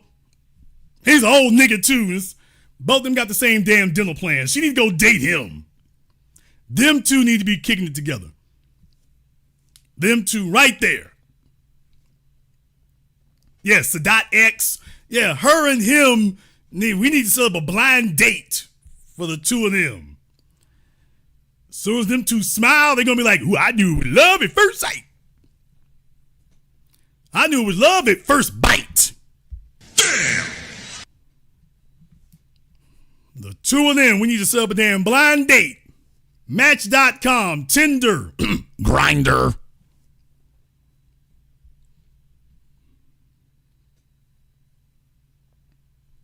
You better send them to the Italian place. You don't want no hard food around here. We don't want that. So send them to a place that serves pasta. Pasta and ice cream. Let's see if we can get away with that. On some damn military disability. She was so heroic sitting in a chair, looking at a monitor, and that was enough to disable you. Think about that for a few moments. The military sent her the basic training, gave her the lightest damn job they could. They could have got more years out of a freaking temp worker. And that sexual assault thing, I want y'all to understand. No, I'm not going to play nothing about it. Y'all need to understand, back in the day, the military wouldn't just let you out. My people who've been in the military for back before the first Gulf War, you couldn't just say some old bull crap and get out the military. Let's be clear about this. Generation, the millennials and whatnot, y'all weren't there like we were back in the 90s. After the Vietnam War, everybody was living pretty. They were living pretty for that damn decade and a half. Because they knew they weren't going anywhere. Saddam Hussein invades Kuwait. Next thing you know, the military start calling people up and saying, all right, it's go time. They started calling them up and saying, it's go time. In the chat room, Sandy needs to be on Zoom. Sandy got 2 minutes to be on Zoom. We're going to give Sandy 2 minutes. Sandy has 2 minutes to be on Zoom. So glad she wants to weigh in. She's got 2 minutes to be on Zoom or permanent vacation. Sandy has 2 minutes to be on Zoom or permanent vacation. So you need to go ahead and click the link, Sandy. Sit back, smile, and dial. We'll be glad to get your details. But y'all, when the first Gulf War broke out back in 1991, when they started calling people up, don't y'all know everybody got scared? Everybody got shook? All them people who had been sitting at home during the 80s watching Rambo movies and Chuck Norris and Braddock missing in action, but they had been sitting up fat and sloppy. They knew they weren't going to have to fight any wars. Saddam Hussein takes his ass into Kuwait. Man, you started seeing people trying to act like they crazy. You started seeing females getting pregnant. Auntie, chill. Oh, chicks started trying to they was getting pregnant by anything that would lay up with them. People were doing anything to get out of enlistment, anything to get out of deployment. I was there, and a bunch of y'all were there too, in Texas, Fort Hood, Fort Jackson, Fort Bragg, all my people around America. Y'all remember that? Everyone who was there in the 90s for the first Gulf War. Yeah, I had to remind you because it came back again at 9/11. When 9/11 broke out, that was the second time that everybody started getting pregnant again, especially females in the Navy. Females in the Navy, slutty ass broads on them ships, all of a sudden they started getting pregnant by anything, and they took the hoe into a whole new level because the military wasn't just letting people out. So you had to have a real good reason to get a discharge, because otherwise, on dishonorable discharge, you might get locked up for that. So everybody was trying to figure out how to get a discharge, and the military wasn't letting nobody out. So people started coming up with new ways of getting their discharges. They started coming up with new ways of getting their discharges. And that's when they started leaning on people for sexual assault. Now they're talking about, I'm traumatized. Oh, they sexually assaulted me. Nobody's going to get arrested. I don't want to talk about who it was who did it, but I got sexually assaulted, and we know we lying and I can't prove it. I need to get discharged. And that's the disability hustle from that angle. I got sexually assaulted. I need to get discharged. I can't stay here. I got sexually assaulted. You need to let me go with a chick. Oh, I'm blowing the damn whistle on that one. My folks in the military know that I'm telling the truth. For those of you who didn't know, because nobody talks about this, that's nothing right there. The military goddamn code of silence. The military disability hustle is a damn scam. I know people who are triathletes drawing military disability. Nigga, what? And a bunch of y'all do too. You're thinking that disabled means you lost a limb or you can't move a limb. That's not what military disability means. They've got whole law firms, whole doctors that will help walk you through the scam. They advertise it. They'll help walk you through, quote, getting your disability. All they do is tell you the right answers to give or the right symptoms to give them. Everybody in the military know that one. That's why so many people today are, quote, retiring with disability. It's become a whole damn scam. Whole damn scam. Because the military made it hard to get out. So people got creative and started coming up with whiny things to say, oh, now I can get out. Not only can I get out, now I can get out with disability. This heifer would tell you she got a bad back, and that's why she can't go parajumping, or that's why she can't do PT, and then she be on Instagram, twerking that backbone. Ain't you on disability for quote-unquote your back? Because it looked like your back putting in work.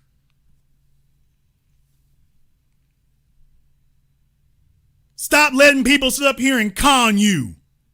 And if anybody wants to get out of the military after that, fine. We need a smaller military any damn way. This damn military industrial complex that doesn't do anything except give billions of dollars to bogus Boeing, Lockheed Martin, Northrop Grumman, all these other scam artists. Stockpiling, and by the way, that's a black female just got on my damn Zoom arguing for the military industrial complex. Nigga, you can't make this up. Arguing for the military industrial complex. Telling us that why we need to be doing that. It's the world need. We need to be the world's policeman while she's sitting in a damn desk. While she's sitting behind a monitor. Heifer, you ain't on the damn beat. You're not walking a beat anywhere.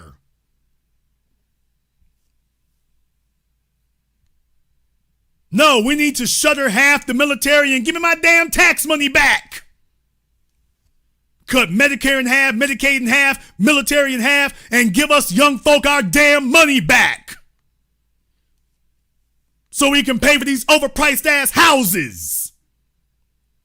You can do that.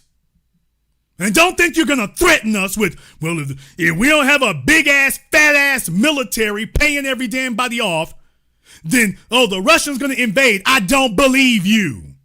You're lying. I don't believe you. Ain't no Russians coming. No Chinese coming. The old niggas got you. Damn. Vladimir Putin is not coming for any of us. These old niggas, they already got you. Putin's not going to get you. The old niggas already got a leg lock on you. Folks sitting up here trying to fool you. They got a right to be mad as hell because I'm calling it out. You damn Skippy. However, you might disagree, but you're dead wrong if you do. But you might disagree. Therefore, the link to the Zoom is now open. I've got folks sitting on Zoom here already. So we are definitely going to go ahead and get to that here. I want to thank everyone who has contributed toward tonight's program on PayPal, Super Chat, Venmo. Shout out here to my man Ronald. Thank you very much for your support. My man Mr. Richburg. We thank you for that. Keenan.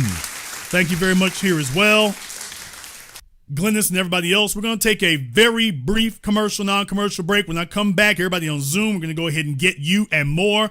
This is the Black Channel. When you visit MrBeTheTeacher.com, you can get a copy of his award-winning book, Guidelines for the Successful Student. While you're there, grab one of his newest tunes along with fun and educational lyric videos. Never give up, don't worry, never give up, study.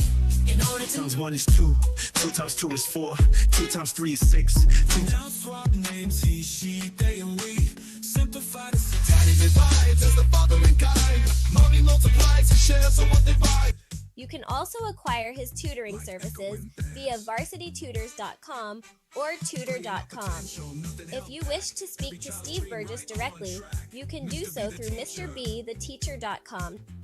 The Honey Badger and the Mongoose is a children's story for the family of how a honey badger and mongoose fight an evil alliance of venomous cobra snakes and hyenas that overhauls the balance of the savannah. The Big Five. The honey badger demands reparations. Will the Big Five give the honey badger reparations? Can the evil alliance of cobras and hyenas be stopped? The best new price for the hard and soft cover is at www.thehoneyBadgerandthemongoose.com. You can also find this book at Amazon, Audible, and Kindle.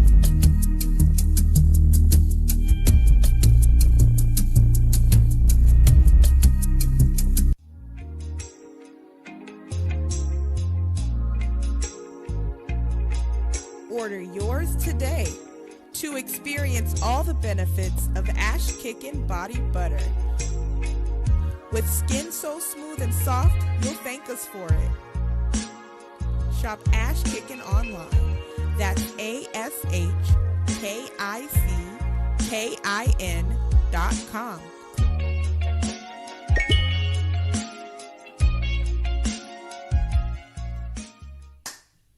Hi, this is Brenda Starr, creator of Poetry with a Purpose and author of the book Pressed But Not Crushed.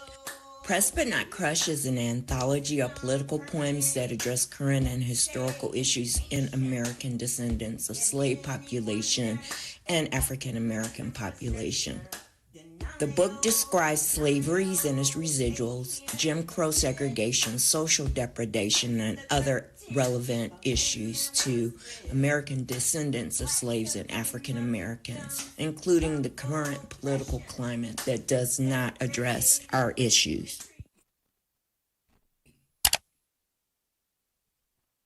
This is the Black Channel. I am your host, your brother, your humble servant, the Black Authority. Very glad to be with you all here this evening.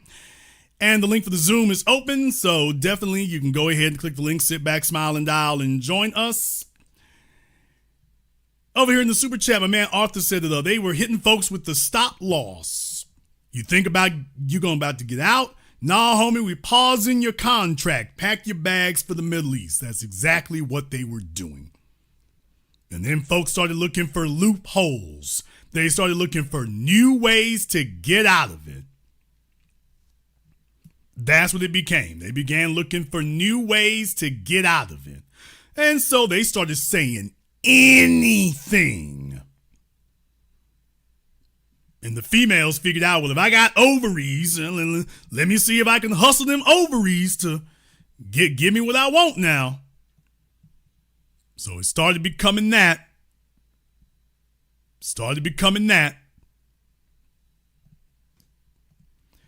Let me go ahead and jump back over here on Zoom. If you want to go ahead and speak to us here, you can. Just make sure you have your camera and your microphone turned on for us. All right, I got my man Omari over here on Zoom. What's on your mind? B1 Brother Jason, thank you for the great broadcast. Great points as always. There's a couple of things that I would like to talk about. Hopefully I'll get a chance to talk about all of them. Three main topics in particular. The Kamala Harris situation, starting with that. Do you think the Democrats feel any kind of foolish knowing that they have to talk about us in their articles discussing Kamala Harris's potential governor run, even though it's common knowledge that we're a minority in this state? I mean, and they need every hand they can get. And so remember, the first thing you want to do is galvanize your base. Because by definition, if you can't get your base motivated, how are you going to get the casuals of the on the fence people motivated? See what the issue is? It's like selling concert tickets. If you can't get your super fans to buy, what makes you think casuals are going to buy? Is that really our status, particularly in California? Because we don't have any political power. But so are they just basically using our moral, or what Professor Black Truth says, and Tariq says, like our moral capital? Is that what they want our attention for? And is that why they're putting FBAs in California in the center? Because numerically, we can't really do anything for them. I mean, statewide, as a part of it, but the bottom line is it comes down to galvanizing your base. So you start with the basics. Right on.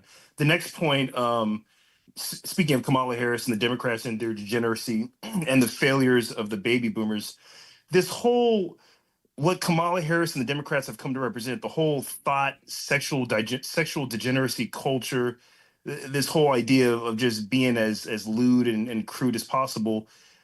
Do you think that people are finally getting to this point that they realize that really in and of itself isn't new? You make jokes about Caligula, for example. Like, do people of this generation, the Amber Roses, the Lily Phillips, or the Sexy Reds, do these people know what the Romans were doing back in the day? Well, yeah, I mean, that's why Amber Rose showed up at the Republican National Convention. I mean, her slut days didn't work out for her. Now she's going the Karen route, just like the chicks on Fox News. When Tommy Lauren and Sarah Palin, when they were young, they was getting the get down. And once they aged out and couldn't get the men they wanted anymore, now they turned into Karen. So that's the natural evolution and progression. And then my last point, moving from that to your last caller, the older, Jason, it sounded so unfortunately familiar. I mean, this is basically all of the females in my mother's generation, including my mother, just, a lot of pious women after the fact. But if we had cell phones to record what they were doing in their younger days, they couldn't moralize their way out of a paper bag. And just, my mother, she drove the bus for a couple of decades, but she and her siblings and the people in her generation, they like you said, they didn't have a strong blue collar work ethic. They all were just aspiring to get an injury, cop a disability plea, and then get on disability as quickly as they could. So that's all I heard from the last caller, just a militarized variant of that. And it was just very, very predictable and disappointing. You heard the World War II, the post-slavery generation talked about building. The World War I generation talked about building. The World War II generation talked about building. The baby boomers, you notice you didn't hear anything about building when you got to them. Leapfrog their generation, you come to mine. Now we back talking about building again. I'll let that speak for itself. Thank you very much for giving us a call tonight. We appreciate that. Let me see if I can get I got somebody from iPhone here. I don't know what part of Asia they're trying to give me a call out of, but All right, iPhone, what's your name? Hey, what's going on, brother? Brother Jason Black. This is brother Nasir here. Okay, Nasir. I'm about to say he's calling from. You changed up the thing though. What's on your mind, brother? Again, masterful program as always. I mean, you're firing on all cylinders here. So, I just have a quick question. My question this evening, or would be, when it comes to the Democrats, I remember you had said that you had predicted, rather, as you usually do, that the Democrats would start moving towards this "we need a younger candidate" thing. And we definitely started seeing that in like the news and stuff like that, and the message getting across with the podcasting or whatever they're doing.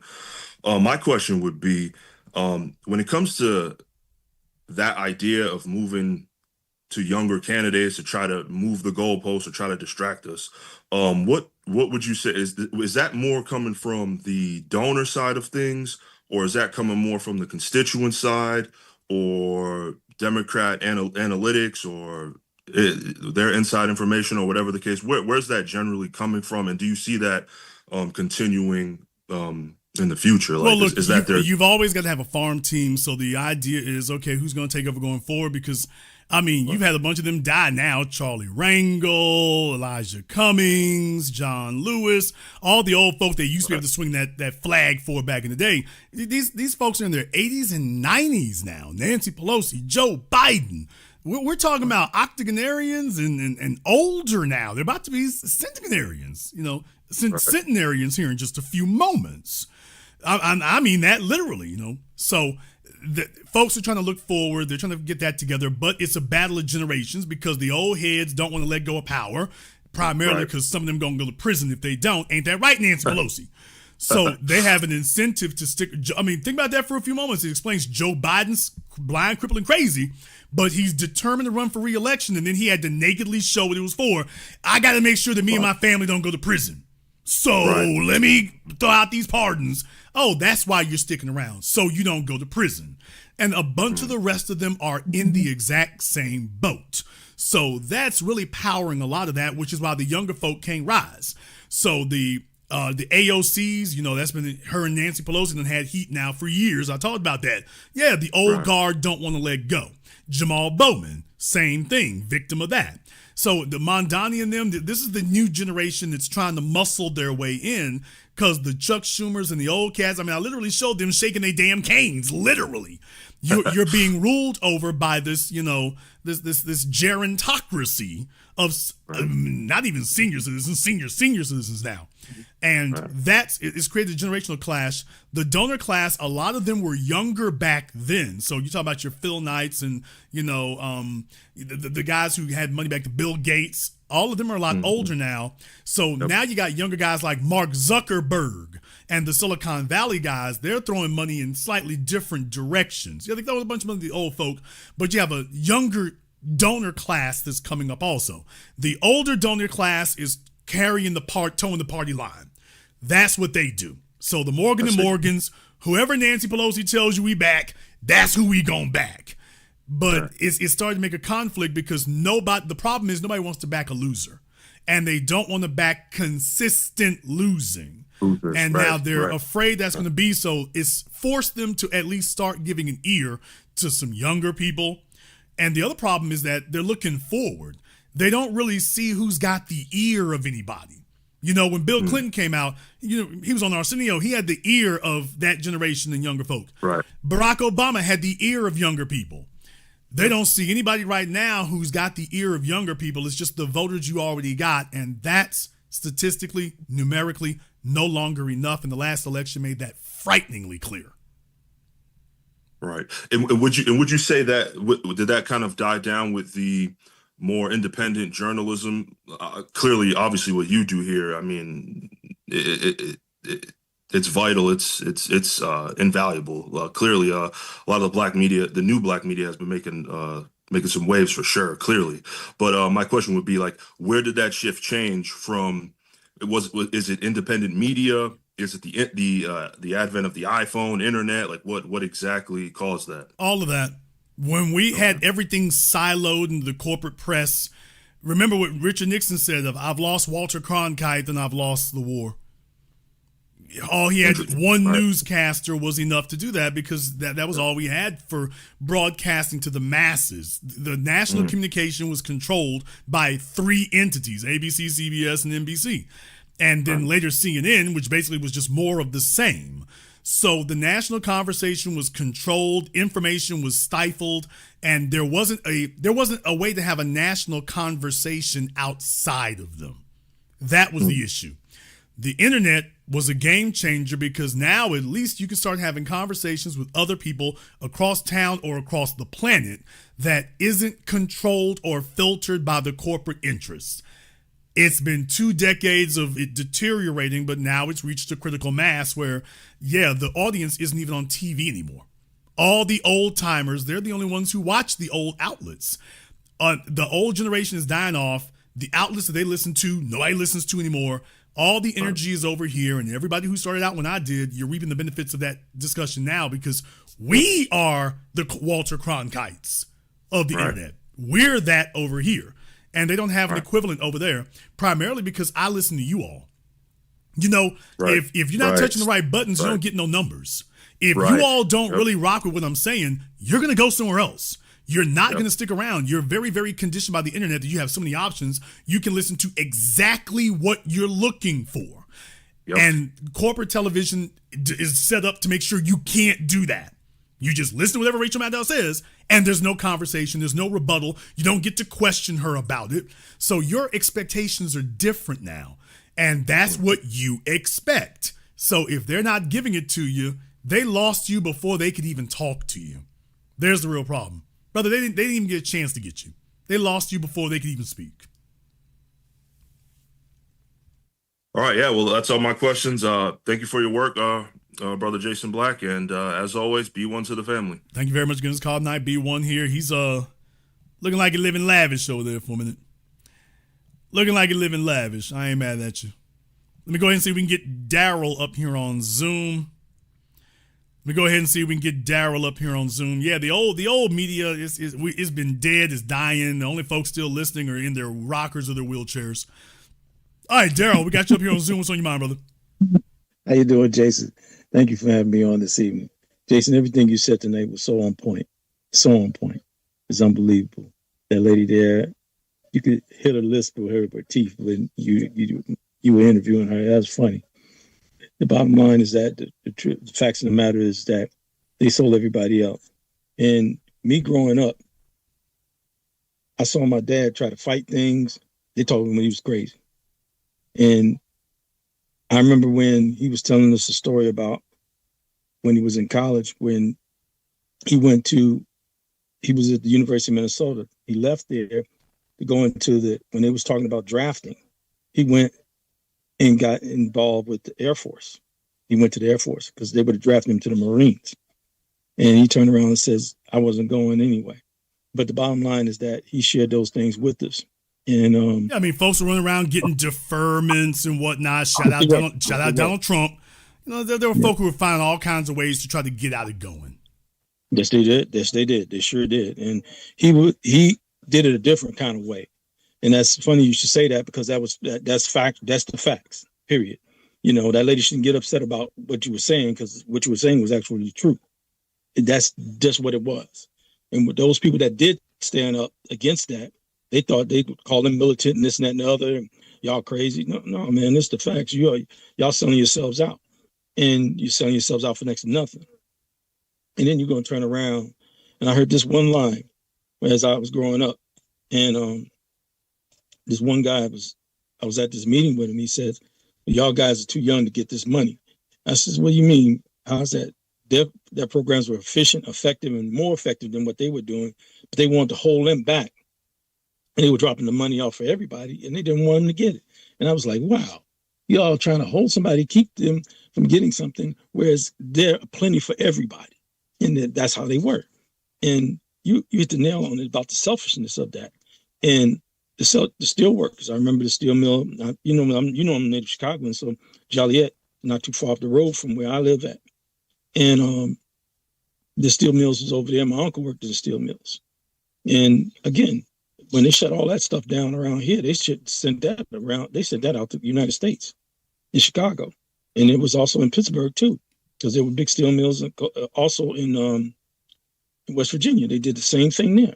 So, but it was also nationwide. Well, you know, when you talk about that, brother, about why would they want to be sitting there, be holding folk back and siphoning what they're getting? It's like the record industry. It's like the music industry. When I talked to Teddy Riley, he said that they said if we don't pay them. If you keep them starving, they'll never go anywhere. That's right. So the whole idea is there's a whole bunch of folk exacting that across society, and people didn't think about it that way. It's like, nigga, what's in it for you? Mm-hmm. And what's in it for you is keeping you down where you are. There you go. That's really what's in it for you. If you have no resources, you're more easily controlled. That's right. That's right. You're absolutely correct. You're absolutely correct, Jason. And it was just ugly the way it was being done. And to me, that lady's blaming white people. Where's black? No, all black people were doing that to one another, real bad, to a point of no return because they had sold out, and they didn't want to see nobody do nothing, nobody prosper, just like you said, and it was plenty for everybody, But they just did that, and then they try to pass that down to the next generation, to my generation and generation after me, and we wasn't having that.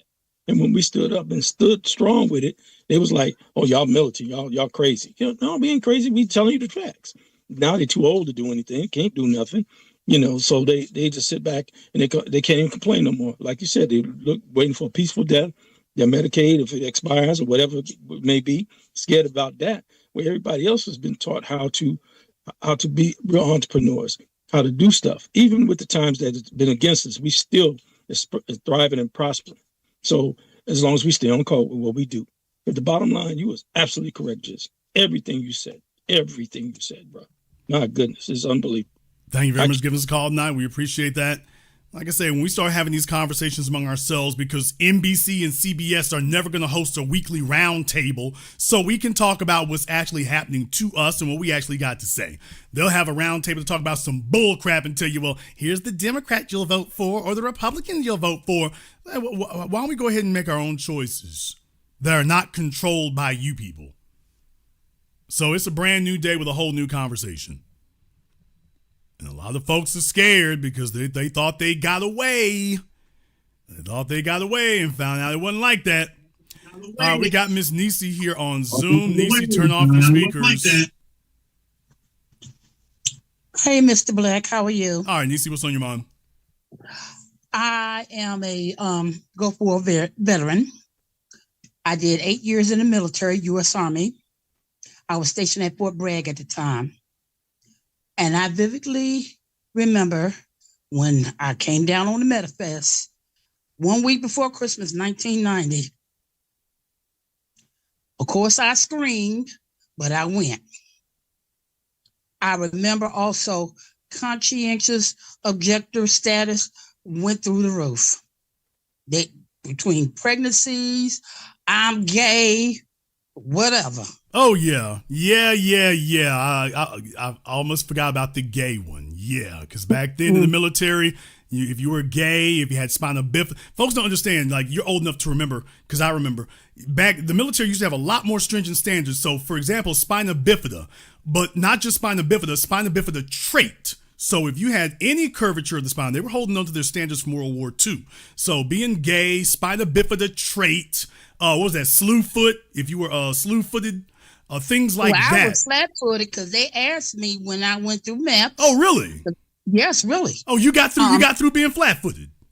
Yeah. Oh, okay. They gave you an exemption. They just asked me, "Do you have any problems with your feet?" And I said no. But they would have checked, or they should have checked. That's standard. No, they did check. And then they asked you, "Do you have any problems?" We checked to see your feet. Do you have any problems with your feet? Nope. All right, come on in. Okay, it was that kind of recruiting station, and those are a lot, and there were a lot of those out there too. By the way, if they needed to hit their numbers, all of a sudden, if you had something that disqualified you, all of a sudden it didn't get documented. So there was a lot of that going on. Yeah. Well, like I said, I did 8 years total in the U.S. Army. I was over in the Gulf War from December 1990 to April of 1991. And then I had my son the year after, and then I got out. And then were the good old days. Mm-hmm. Then were the good old days. Yes. But I just had to come up after hearing that other lady and her ignorance. I said, I still work. I've been gainfully employed with the phone company 31 plus years, and I'm 61. Well, congratulations. I'm glad to hear that. Which carrier? Frontier. All right. My condolences. Yeah, well, it's a job. I heard that. Thank you very much, man. We appreciate that. Yeah, I mean, for those of you who don't know, I mean, there were a lot of the military used to have a lot more standards for things that a lot of you hadn't even heard of because that wasn't a normal thing for you to have to come into contact with. But yeah, I mean, if you curvature of the spine, flat feet, slew-footed, things like that, that was, the military is like, yeah, not you. As time went on and the military-industrial complex became a thing and a, quote, volunteer military that got paid for, when they talk about reducing standards, yeah, they don't talk about that part. And these military recruiters, they'll say anything to get you on. They'll say anything. So if quotas are low, they ain't hitting their numbers. Next thing you know, folks start slipping through. And I'm talking about going all the way back to the 90s, late 80s, 90s. But after Gulf War I, it took off after that. And everybody and their mama, when the bullets started flying and they saw Saddam was about that life, and they're like, oh, it's getting ready to go down. Y'all, it was pandemonium. Everybody who was in the military, half of them was trying to figure out how to get out by any means necessary. They didn't give a damn what it was. Get me the hell up out of here. I didn't know that signing up to be a soldier meant that I was going to have to go do some soldiering. They had those ads on TV, be all you can be. Remember, that's about the time they started the signing bonuses. Remember that? Like it's the damn NFL. So we'll take care of you. We'll take care of the kids. If you take care of your first wife, your second wife, your third wife, your side chick, we'll take care of every damn thing. Now it's just gotten totally the hell out of control.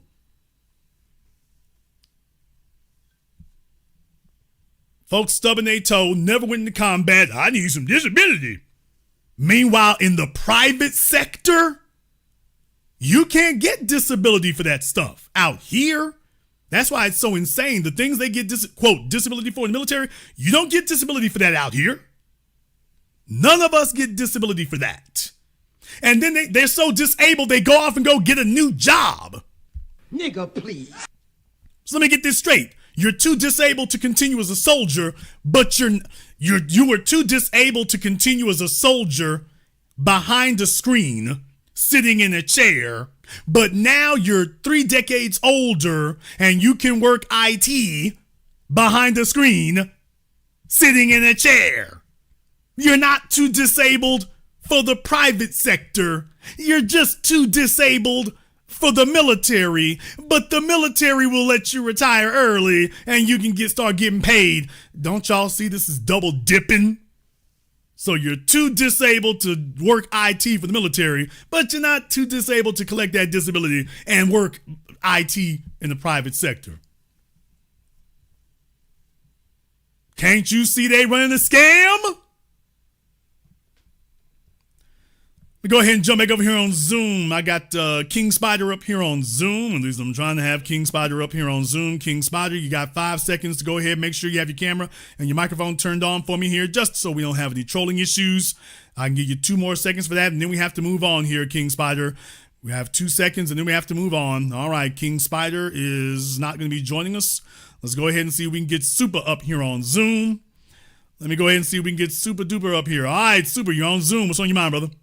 Hey, B1, man, B1 to the family. I just wanted to catch up on the military because I'm prior military myself. I was in for 13 years. I deployed to Iraq twice. Which branch? Afghanistan. Army. I'm sorry. All right.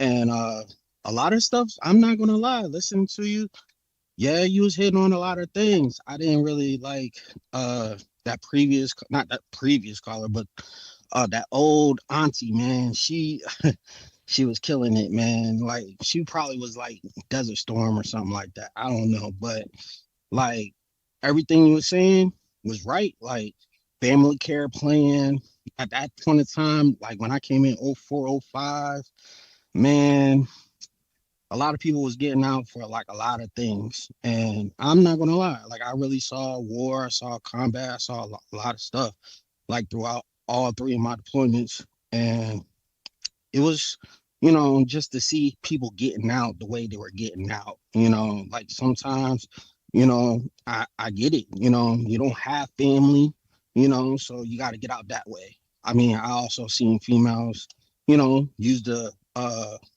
what is it, the baby hustle.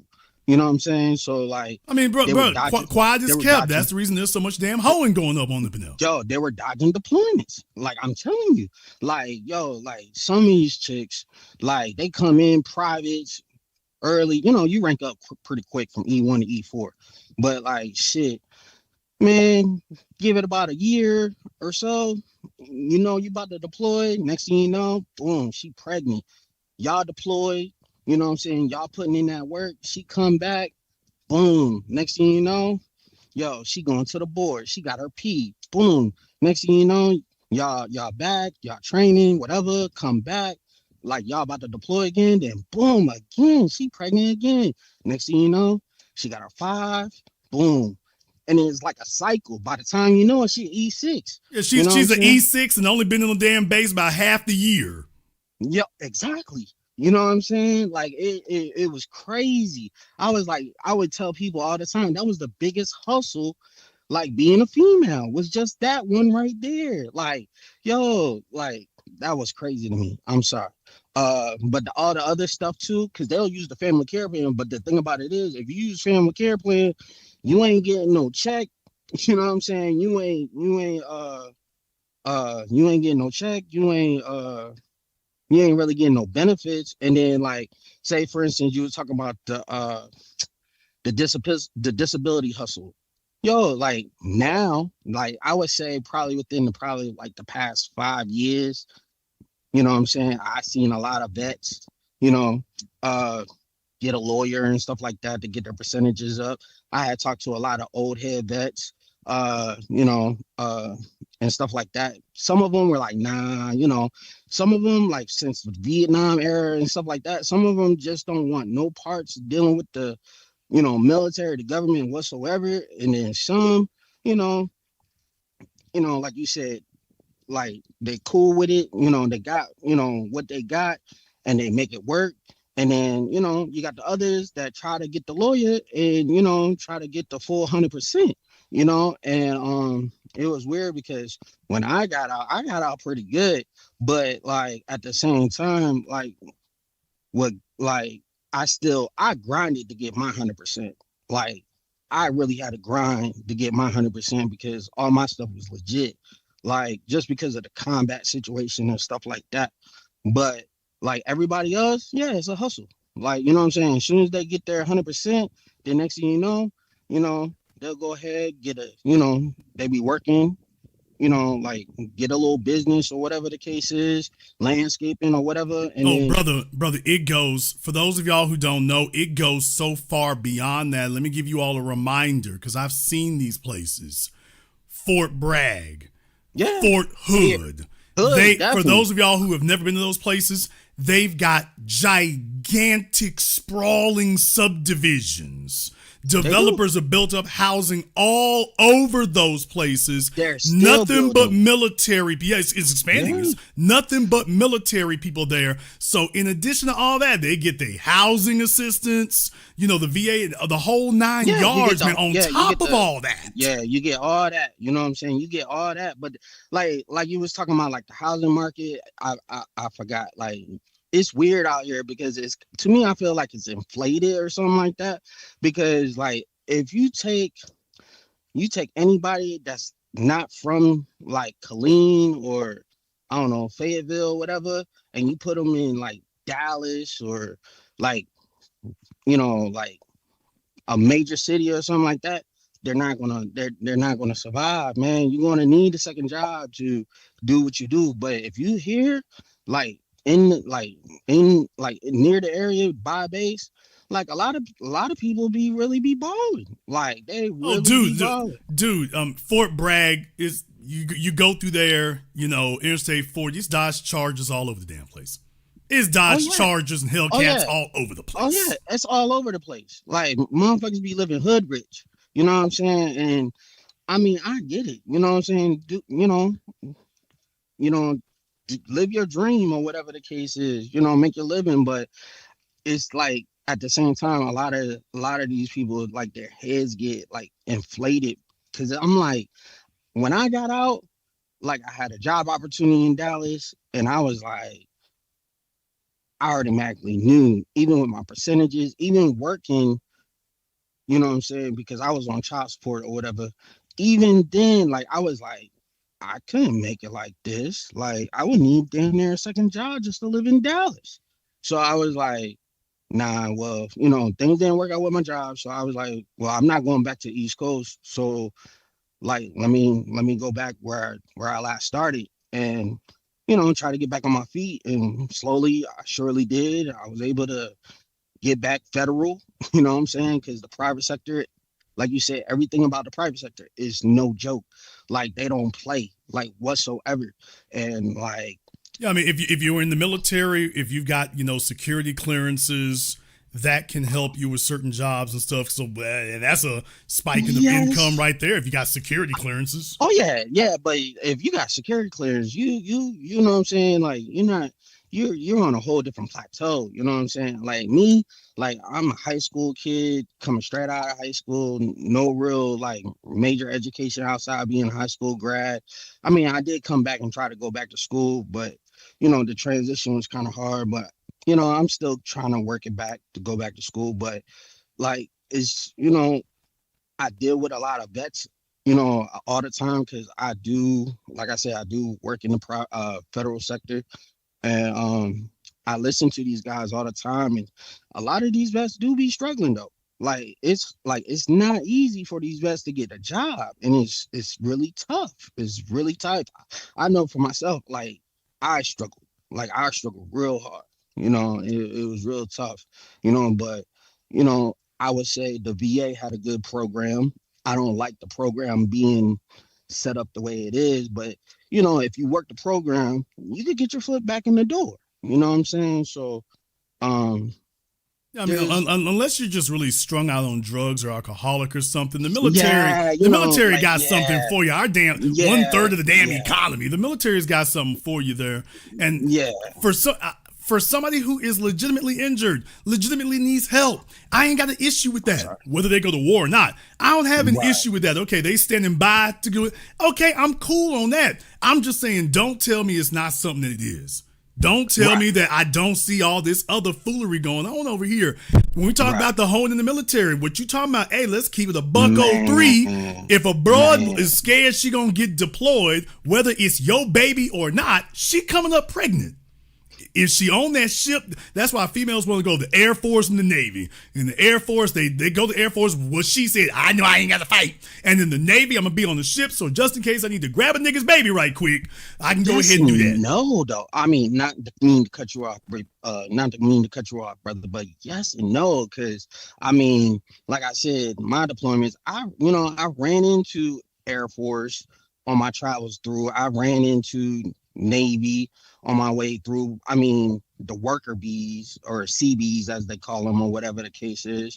Like they, you know what I'm saying? Like everybody gets some dirt, you know what I'm saying? But it just depends on your job description and what you're doing, you know what I'm saying? But yeah, like I don't know, like the sexual assault thing, it was running rampant, to be honest with you. Like it was running rampant, and it still is running rampant. Like I had a couple of battle buddies.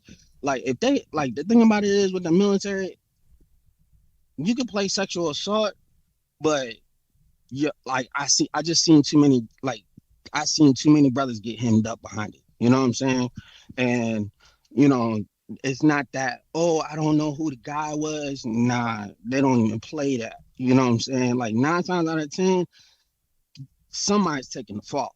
You know what I'm saying? And You know, I mean, look, if a chick is desperate to get out of a damn situation, they out here, they do it in the civilian world, they do it in the military. Let me just pin this on somebody, because what they're saying, what are the consequences if I do?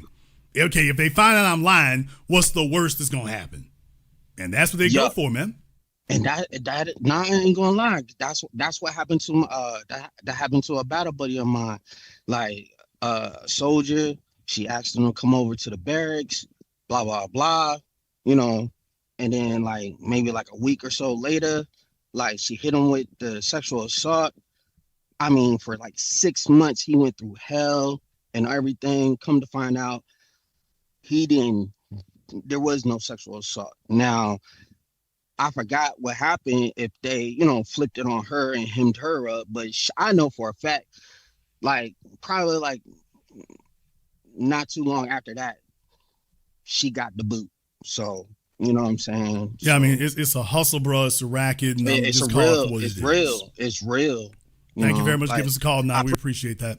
Let me go ahead and see if I can grab Todd right quick here on Zoom. Let me get Todd up here. Where is Todd at? There you go, Todd. All right, brother, what's on your mind? First of all, I want to just say to you, my brother, peace and blessings. I love what you say and what you represent. I've been a long time listener and the first time caller. I want to say to you, man, as far as that lady that was commenting earlier on your Zoom, she's 62 years old. She wasn't even old enough to really be able to mingle and to do the stuff that you were speaking about. So I don't know why she even jumped off that porch.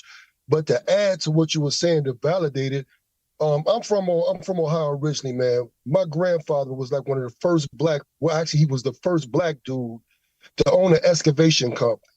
I remember growing up, man, he had dump trucks, cranes, bulldozers. He had the whole nine. I remember going to the yard, man, and seeing all of this stuff. His sons ruined it. How did they ruin it? Chasing hoes, out here getting drug addictions, not showing up for work, had him losing contracts that he had for years and lost the whole excavation company. I'm talking about all that major equipment, land. When they came down to the sons, they squandered it all on BS. So I agree with you wholeheartedly, my brother. And I just want to go ahead and commend you again and let you know that I support everything that you're doing, my brother. You keep telling the truth. Only hit dogs holler. Peace and blessings. Thank you very much, brother. We appreciate that. Yeah, like I say, I mean, tell the truth and shame the devil. That's all I'm saying. Tell the truth and shame the devil here. Call it for what it is.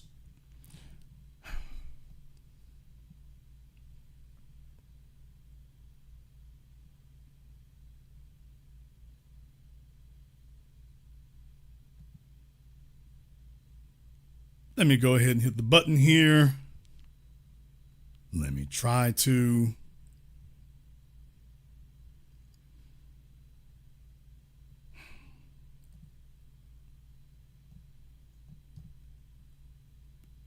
Okay, you're on Zoom. You're wasting our time. Am I back? Okay, this is Ursa World's back, because you know I'm hearing this narrative, and this is not what I said. I never said that I got pregnant and got out. I was in the military from nobody thought you were pregnant. Nobody thought that. I was in the military from 1980, active duty, to 1989. I had my daughter while I was in the military, and I stayed in the military. And then I got out and I was in the reserves. I did not get no disability until like 7 years ago. I've always worked. So for you to say somebody is trying to, do some type of scam, no, don't put me in that type of. Why did you get disabled in the military? Honey, hey, that is, I've already told you. But don't be putting me in lazy, like I'm creating a scam. Ass. I did not get out of the military. Trying to create a scam. You have to. Then you should be able to explain. Hey, I'm FBA, honey. You should be able to explain it, ma'am. You don't know who I am now. I'm FBA, and I'm your elder. You need to respect your elder. And in some of those comments, did y'all grow up in a barn? I'm 62 years old.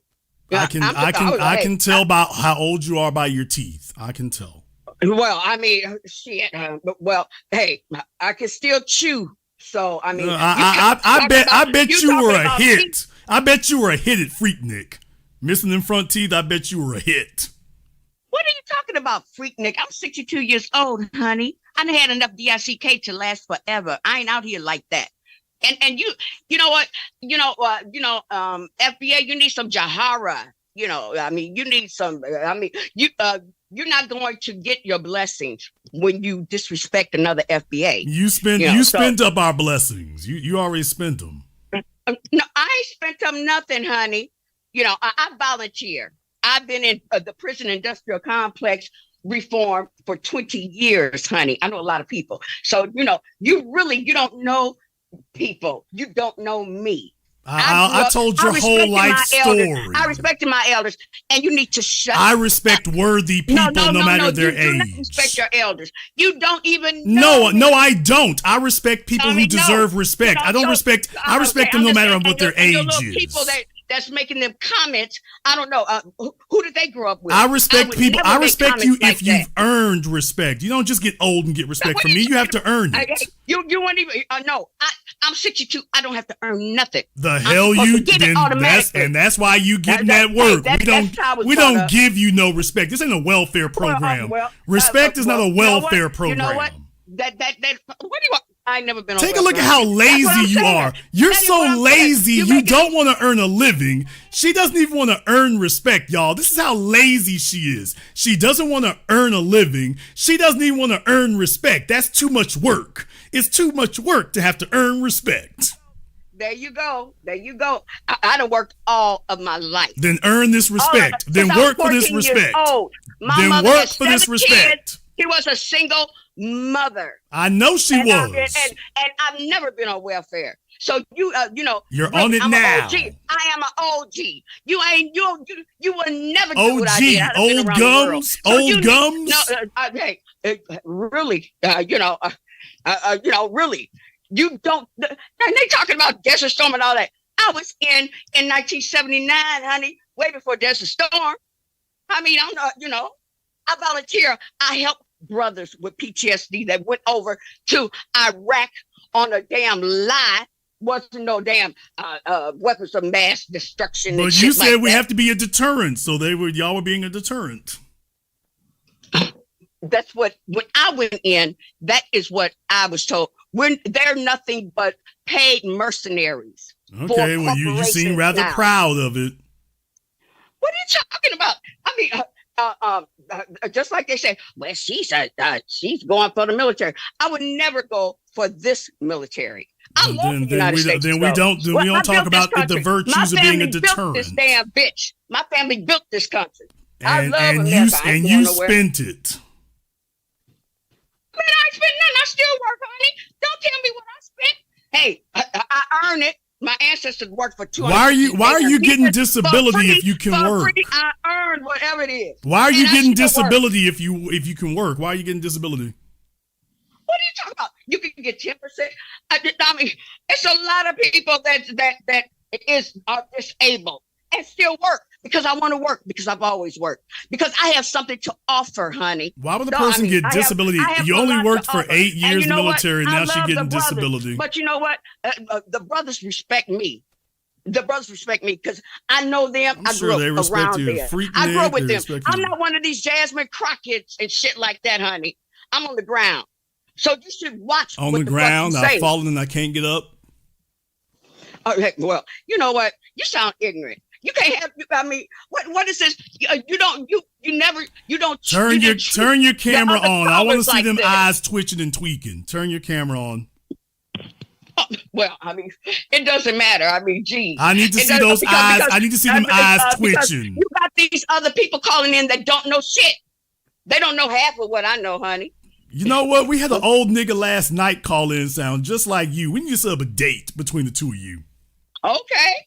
He probably an OG that has been around. According to him, he's a prince and a monarch and a evangelist and engineer and scholar. I don't have them fantasies. I don't have the fantasies.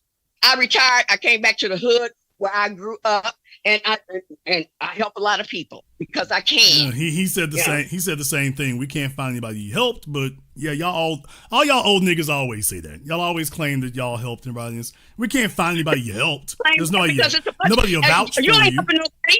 The only thing you're doing is disrespecting OGs. Who are you helping? Okay, when you're so lazy, you just said you're so lazy you don't even earn respect. Like FBA. Are you FBA? You don't seem like an FBA. Ma'am, are you a foundational Black American? No, ma'am, I am FBA. Foot up a old nigga's black ass. That is me. Came here and went to New York. Was enslaved in New York. I am FBA. Foot up a old nigga's black ass. That is me. FBA. Where your family from? I don't believe you, because the FBAs that I know do not speak to their elders like this, because they were taught not to. Ma'am, when you can eat corn on the cob, you can challenge my lineage. It don't matter what I eat, motherfucker. I mean, it don't matter. You know, respect is respect. Don't worry about what I eat. You know, I ain't asking you to buy it. No, you're not an FBA. I don't care what you say. You are not FBA. I can't claim your ass. No way. You're not FBA. FBA don't talk like this. When you can eat your food with a spoon, you can lecture me. Yeah, I mean, why are you focused on my teeth? I mean, that's weird. There's no teeth to focus on is the issue, but I'm just saying, if you want to talk about folks' lineage. The issue is FBA right now. And you're worried about my damn teeth. And weirdo. Dang. Do you have a fantasy or something about teeth or something? Baby, you too old for them fantasies. Them fellas already got it. I'm just here to make jokes now. Hey, you know what? I'm just here to make jokes. A lot of people and a lot of FBAs would have loved to live as long as me. And I bet you their kids would have loved to do the same, because we don't have the same health care that other people do. So when you talk about old, I'm proud that I lived this long, and I hope I live 20 years longer. And I don't care if I don't have no teeth. I hope you do too, because I need some more jokes in 20 years. So I hope you make it. Well, shit. No, shit. No, I mean, you're not funny. What do you mean you need? I have not heard one thing that I could laugh about. Your life is a joke. Your life is a joke, ma'am. It's the whole thing. See, there you go. The whole life. So if you're not laughing at it, that's because you didn't get the joke. Everybody else did. So I have my own crib. I have 3 homes. I was in the military, and my life was a joke. How does that sound? How do your 3 mythical homes benefit the rest of us? You sound ignorant. How do your 3 mythical homes benefit the rest of us? How's that a benefit to us? Well, how are you benefiting? Okay, how are you just mentioned you got 3 houses. How's that benefit the rest of us? You're not benefiting nothing, because you're teaching other people that they can talk to their elders like this. No, that's a simple question. How you mentioned 3 houses? How is that a flex? What's the benefit of that? This is the problem. You ain't helping no damn body. You're not helping. I'm helping you find. I'll help you find a dentist. I don't need no help, honey. I don't need any help. I will help you find an orthodontist. So-called educated. You're not educated. You're not educated. You're ignorant.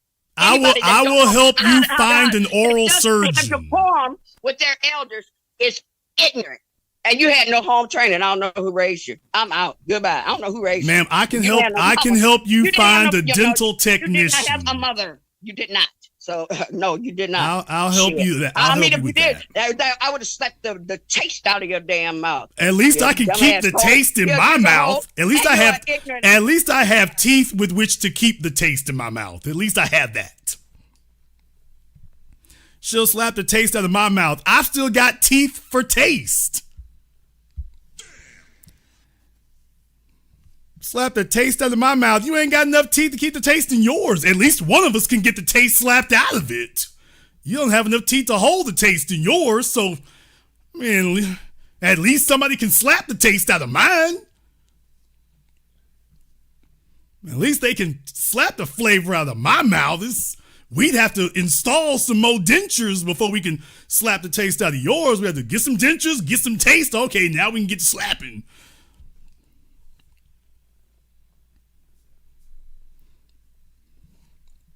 At least I can smile without Photoshop. What?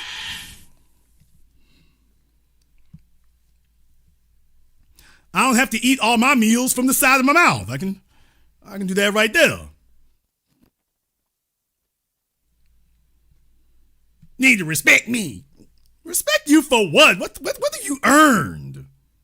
You earn respect. We don't give it to you. All these old niggas want everything to be handed to them. Now they will just give me. I should get that automatic. Nigga, please. Ho, please. Give me everything. Gimme.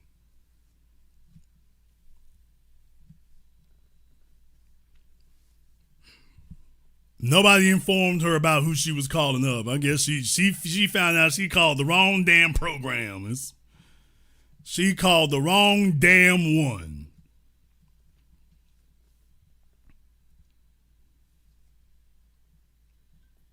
My mama had 7 kids. I can believe it. All these folk here back in the day, she was the damn village rowboat. And now there's some kids all over the place. Didn't hand nothing to them. Let me get in the military. Ooh, hell, this rough. Let me get out the military. Eyes hurt. There's some white attorneys out there somewhere. Hey, Bushika, if you need extra money here, just call the law offices of Dewey, Cheatham, and Howe. We'll walk you through the disability process. Our experts who have years of experience at fleecing the government, helping people like you. She got out just in time to avoid the first Gulf War. Got out just in time. DOC dropped his album, and she got out just in time to avoid the first Gulf War. She heard Saddam Hussein was cutting up, and she said, oh, hell, I lost my teeth. Got to go. I'm disabled. I can't eat. I can't eat the MREs. Got to go. Soon as she got out, then got another job. Where the hell are them people? Where the hell are them folk? Need to be out here helping somebody here. I got 3 houses. Okay. Ma'am, that's not disproving my point. It's really not. Really isn't. She's an OG, y'all. So the other thing is she's an OG. I am an OG. All right. Hey, the jokes right there. You funny thing making jokes. The jokes right they damn selves. The jokes right they damn selves. I'm just relaying it. I'm just passing it on. The jokes right themselves.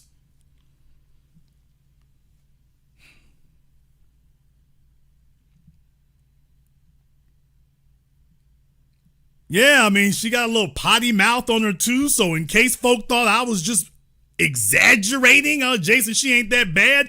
You heard what the hell she said, so you know full damn well what she was doing back in the day.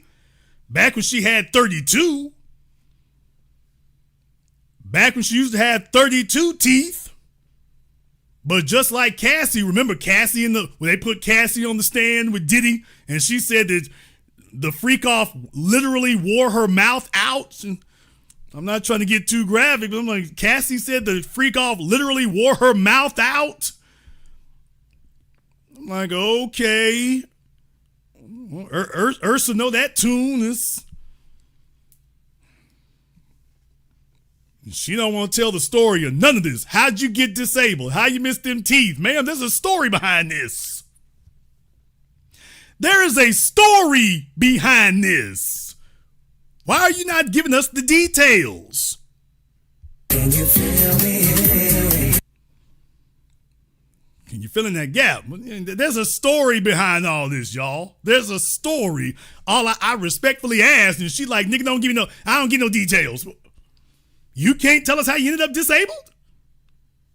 You can't tell us how in the world, you ended up with that Cookie Monster teeth gap. There's nothing. We don't get nothing. Open the mouth, look like one of the damn Muppets. Cookie!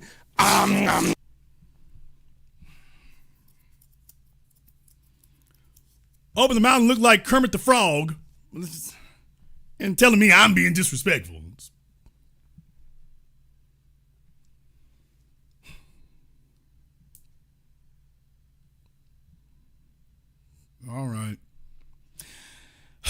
Let me go ahead and jump back over here on Zoom.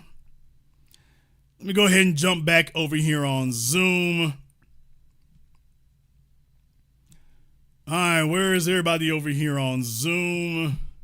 There you go. Oh, man, look at this, y'all. It's Dominique the Freak. All right, we got everybody's calling in this weekend. I got every weirdo I ever talked to here. They're all piling up on the same weekend. All right, Dominique, what you want?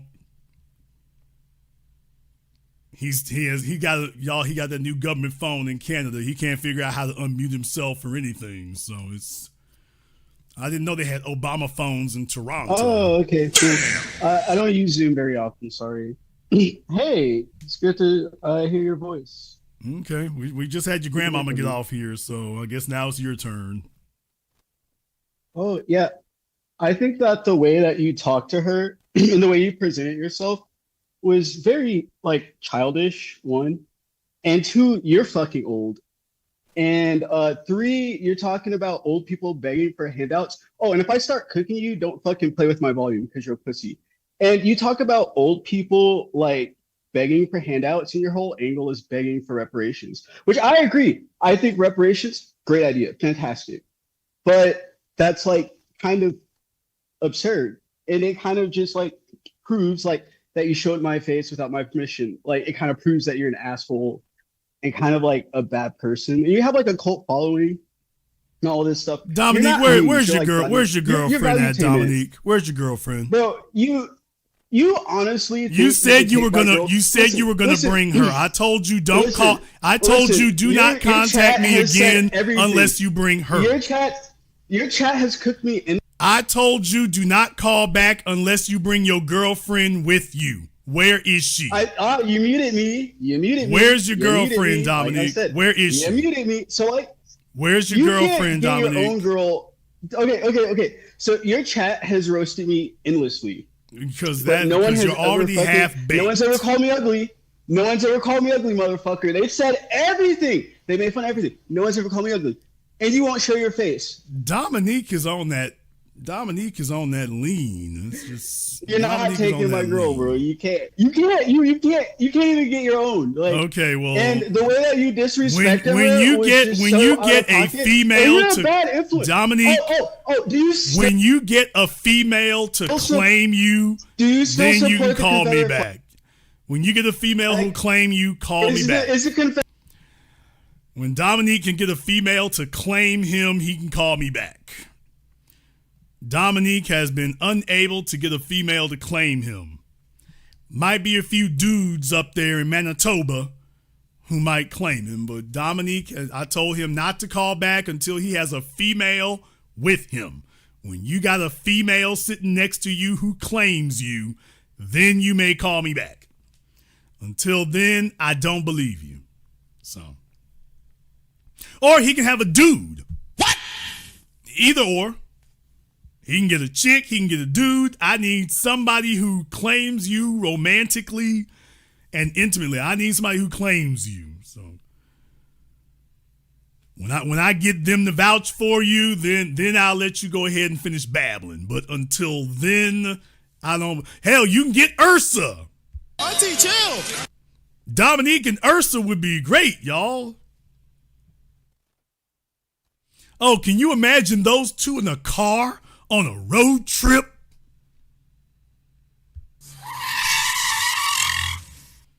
Oh, can you imagine the two of them on a road trip?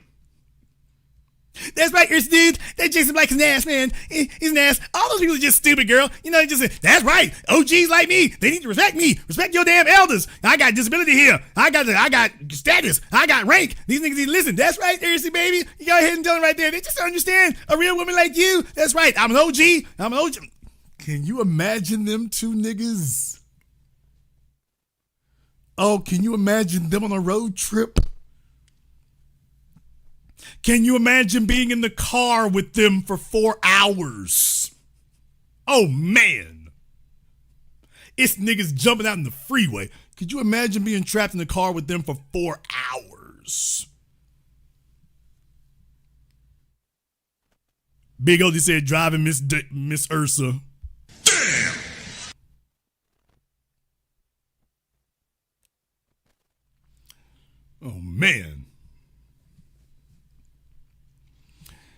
The old politics are no longer working, people. The old politics are no longer working. That's it. That's it. That's a wrap. It's done. Everybody can be as mad as they want to be. They can be as upset as they want to be. It is what it is, and you're going to have to deal with that going forward. The only threat that we face right now, is whether or not they can continue to get you all to think like Gen X and millennials, but continue to politically operate like octogenarians and baby boomers. If you can break that mental and emotional stranglehold on you and keep it broken, everything changes. Everything changes. But they're not just going to give it up. They will continue their efforts to keep promoting that in your minds. Don't ever forget that. They will continue their efforts to keep promoting it. We're going to go ahead and wrap things up here tonight. I want to thank everyone who's contributed to support tonight's program on PayPal, Super Chat, Venmo. Shout out to my man Logic Before Emotion. Thank you very much for your support. Alyssa Bay, thank you very much as well here. Michelle Hallock, Black Panther Podcast. All of y'all gave memberships here tonight, the gift that keeps on giving. So we certainly appreciate that. And to everyone who has contributed to support tonight's program on PayPal, Super Chat, Venmo, thank you all very much for your support. If you are new here to the Black Channel, welcome to the Haven of Intelligent Black Thought. We do this every weekend, holidays, some days in between. Click that red subscribe button, click that yellow notification bell. Join us each and every time that we're here. If you haven't been to our website, blackchannelfilms.com, you want to go check out our groundbreaking, best-selling documentary work, 7 a.m., Gentrified, Race War, and now 8 a.m. For all of the people who contributed to support 8 a.m., thank you very much for that. We appreciate you making that the success it's been. You should start getting your perk DVDs. As a matter of fact, some of you have already started receiving them. So those have already gone out worldwide. So you should be receiving them over the course of the next 7 to 15 days. Everyone should have them by then. So hopefully you gave me the real addresses and not the baby mama addresses. A bunch of you updated them. So if you did it up until last week, everything should be okay from there. But for now, everybody has been shipped out and sent. So be looking for that. I'll be posting some details about that on Indiegogo. For the tribute video, we're going to see about doing that next weekend. What? Next weekend here on the Black Channel for everybody for 8 a.m. We are going to be having the tribute video here next weekend. So if you were a part of that, if you contributed, no, I had not forgotten. Yes, we are going to be doing that here. I'm planning to do that next week. So all of you are invited to join me and be a part of that. You know how that's going to go down. We're going to say each and every name of each and every single person that contributed to it. It is a proud Black Channel tradition, and we will continue this here again. So there's even more coming on top of that. We're not done. We are not done, not by a long shot. Join us. I want to thank all of you. Yeah, this weekend, all the freaks came out and everything else, but it's all good. It is all good. I'm not mad about it at all. It's all good. Welcome to reality radio. This is the way it goes down. I want to thank all of you for tuning in to tonight's program, live or recorded. Thank you all for liking, subscribing, and sharing. And this concludes tonight's broadcast of the Black Channel. I am your host, your brother, your humble servant, the Black Authority. And until next time, my brothers and my sisters from around the world, remember, Black is the future, and the future is uncompromising.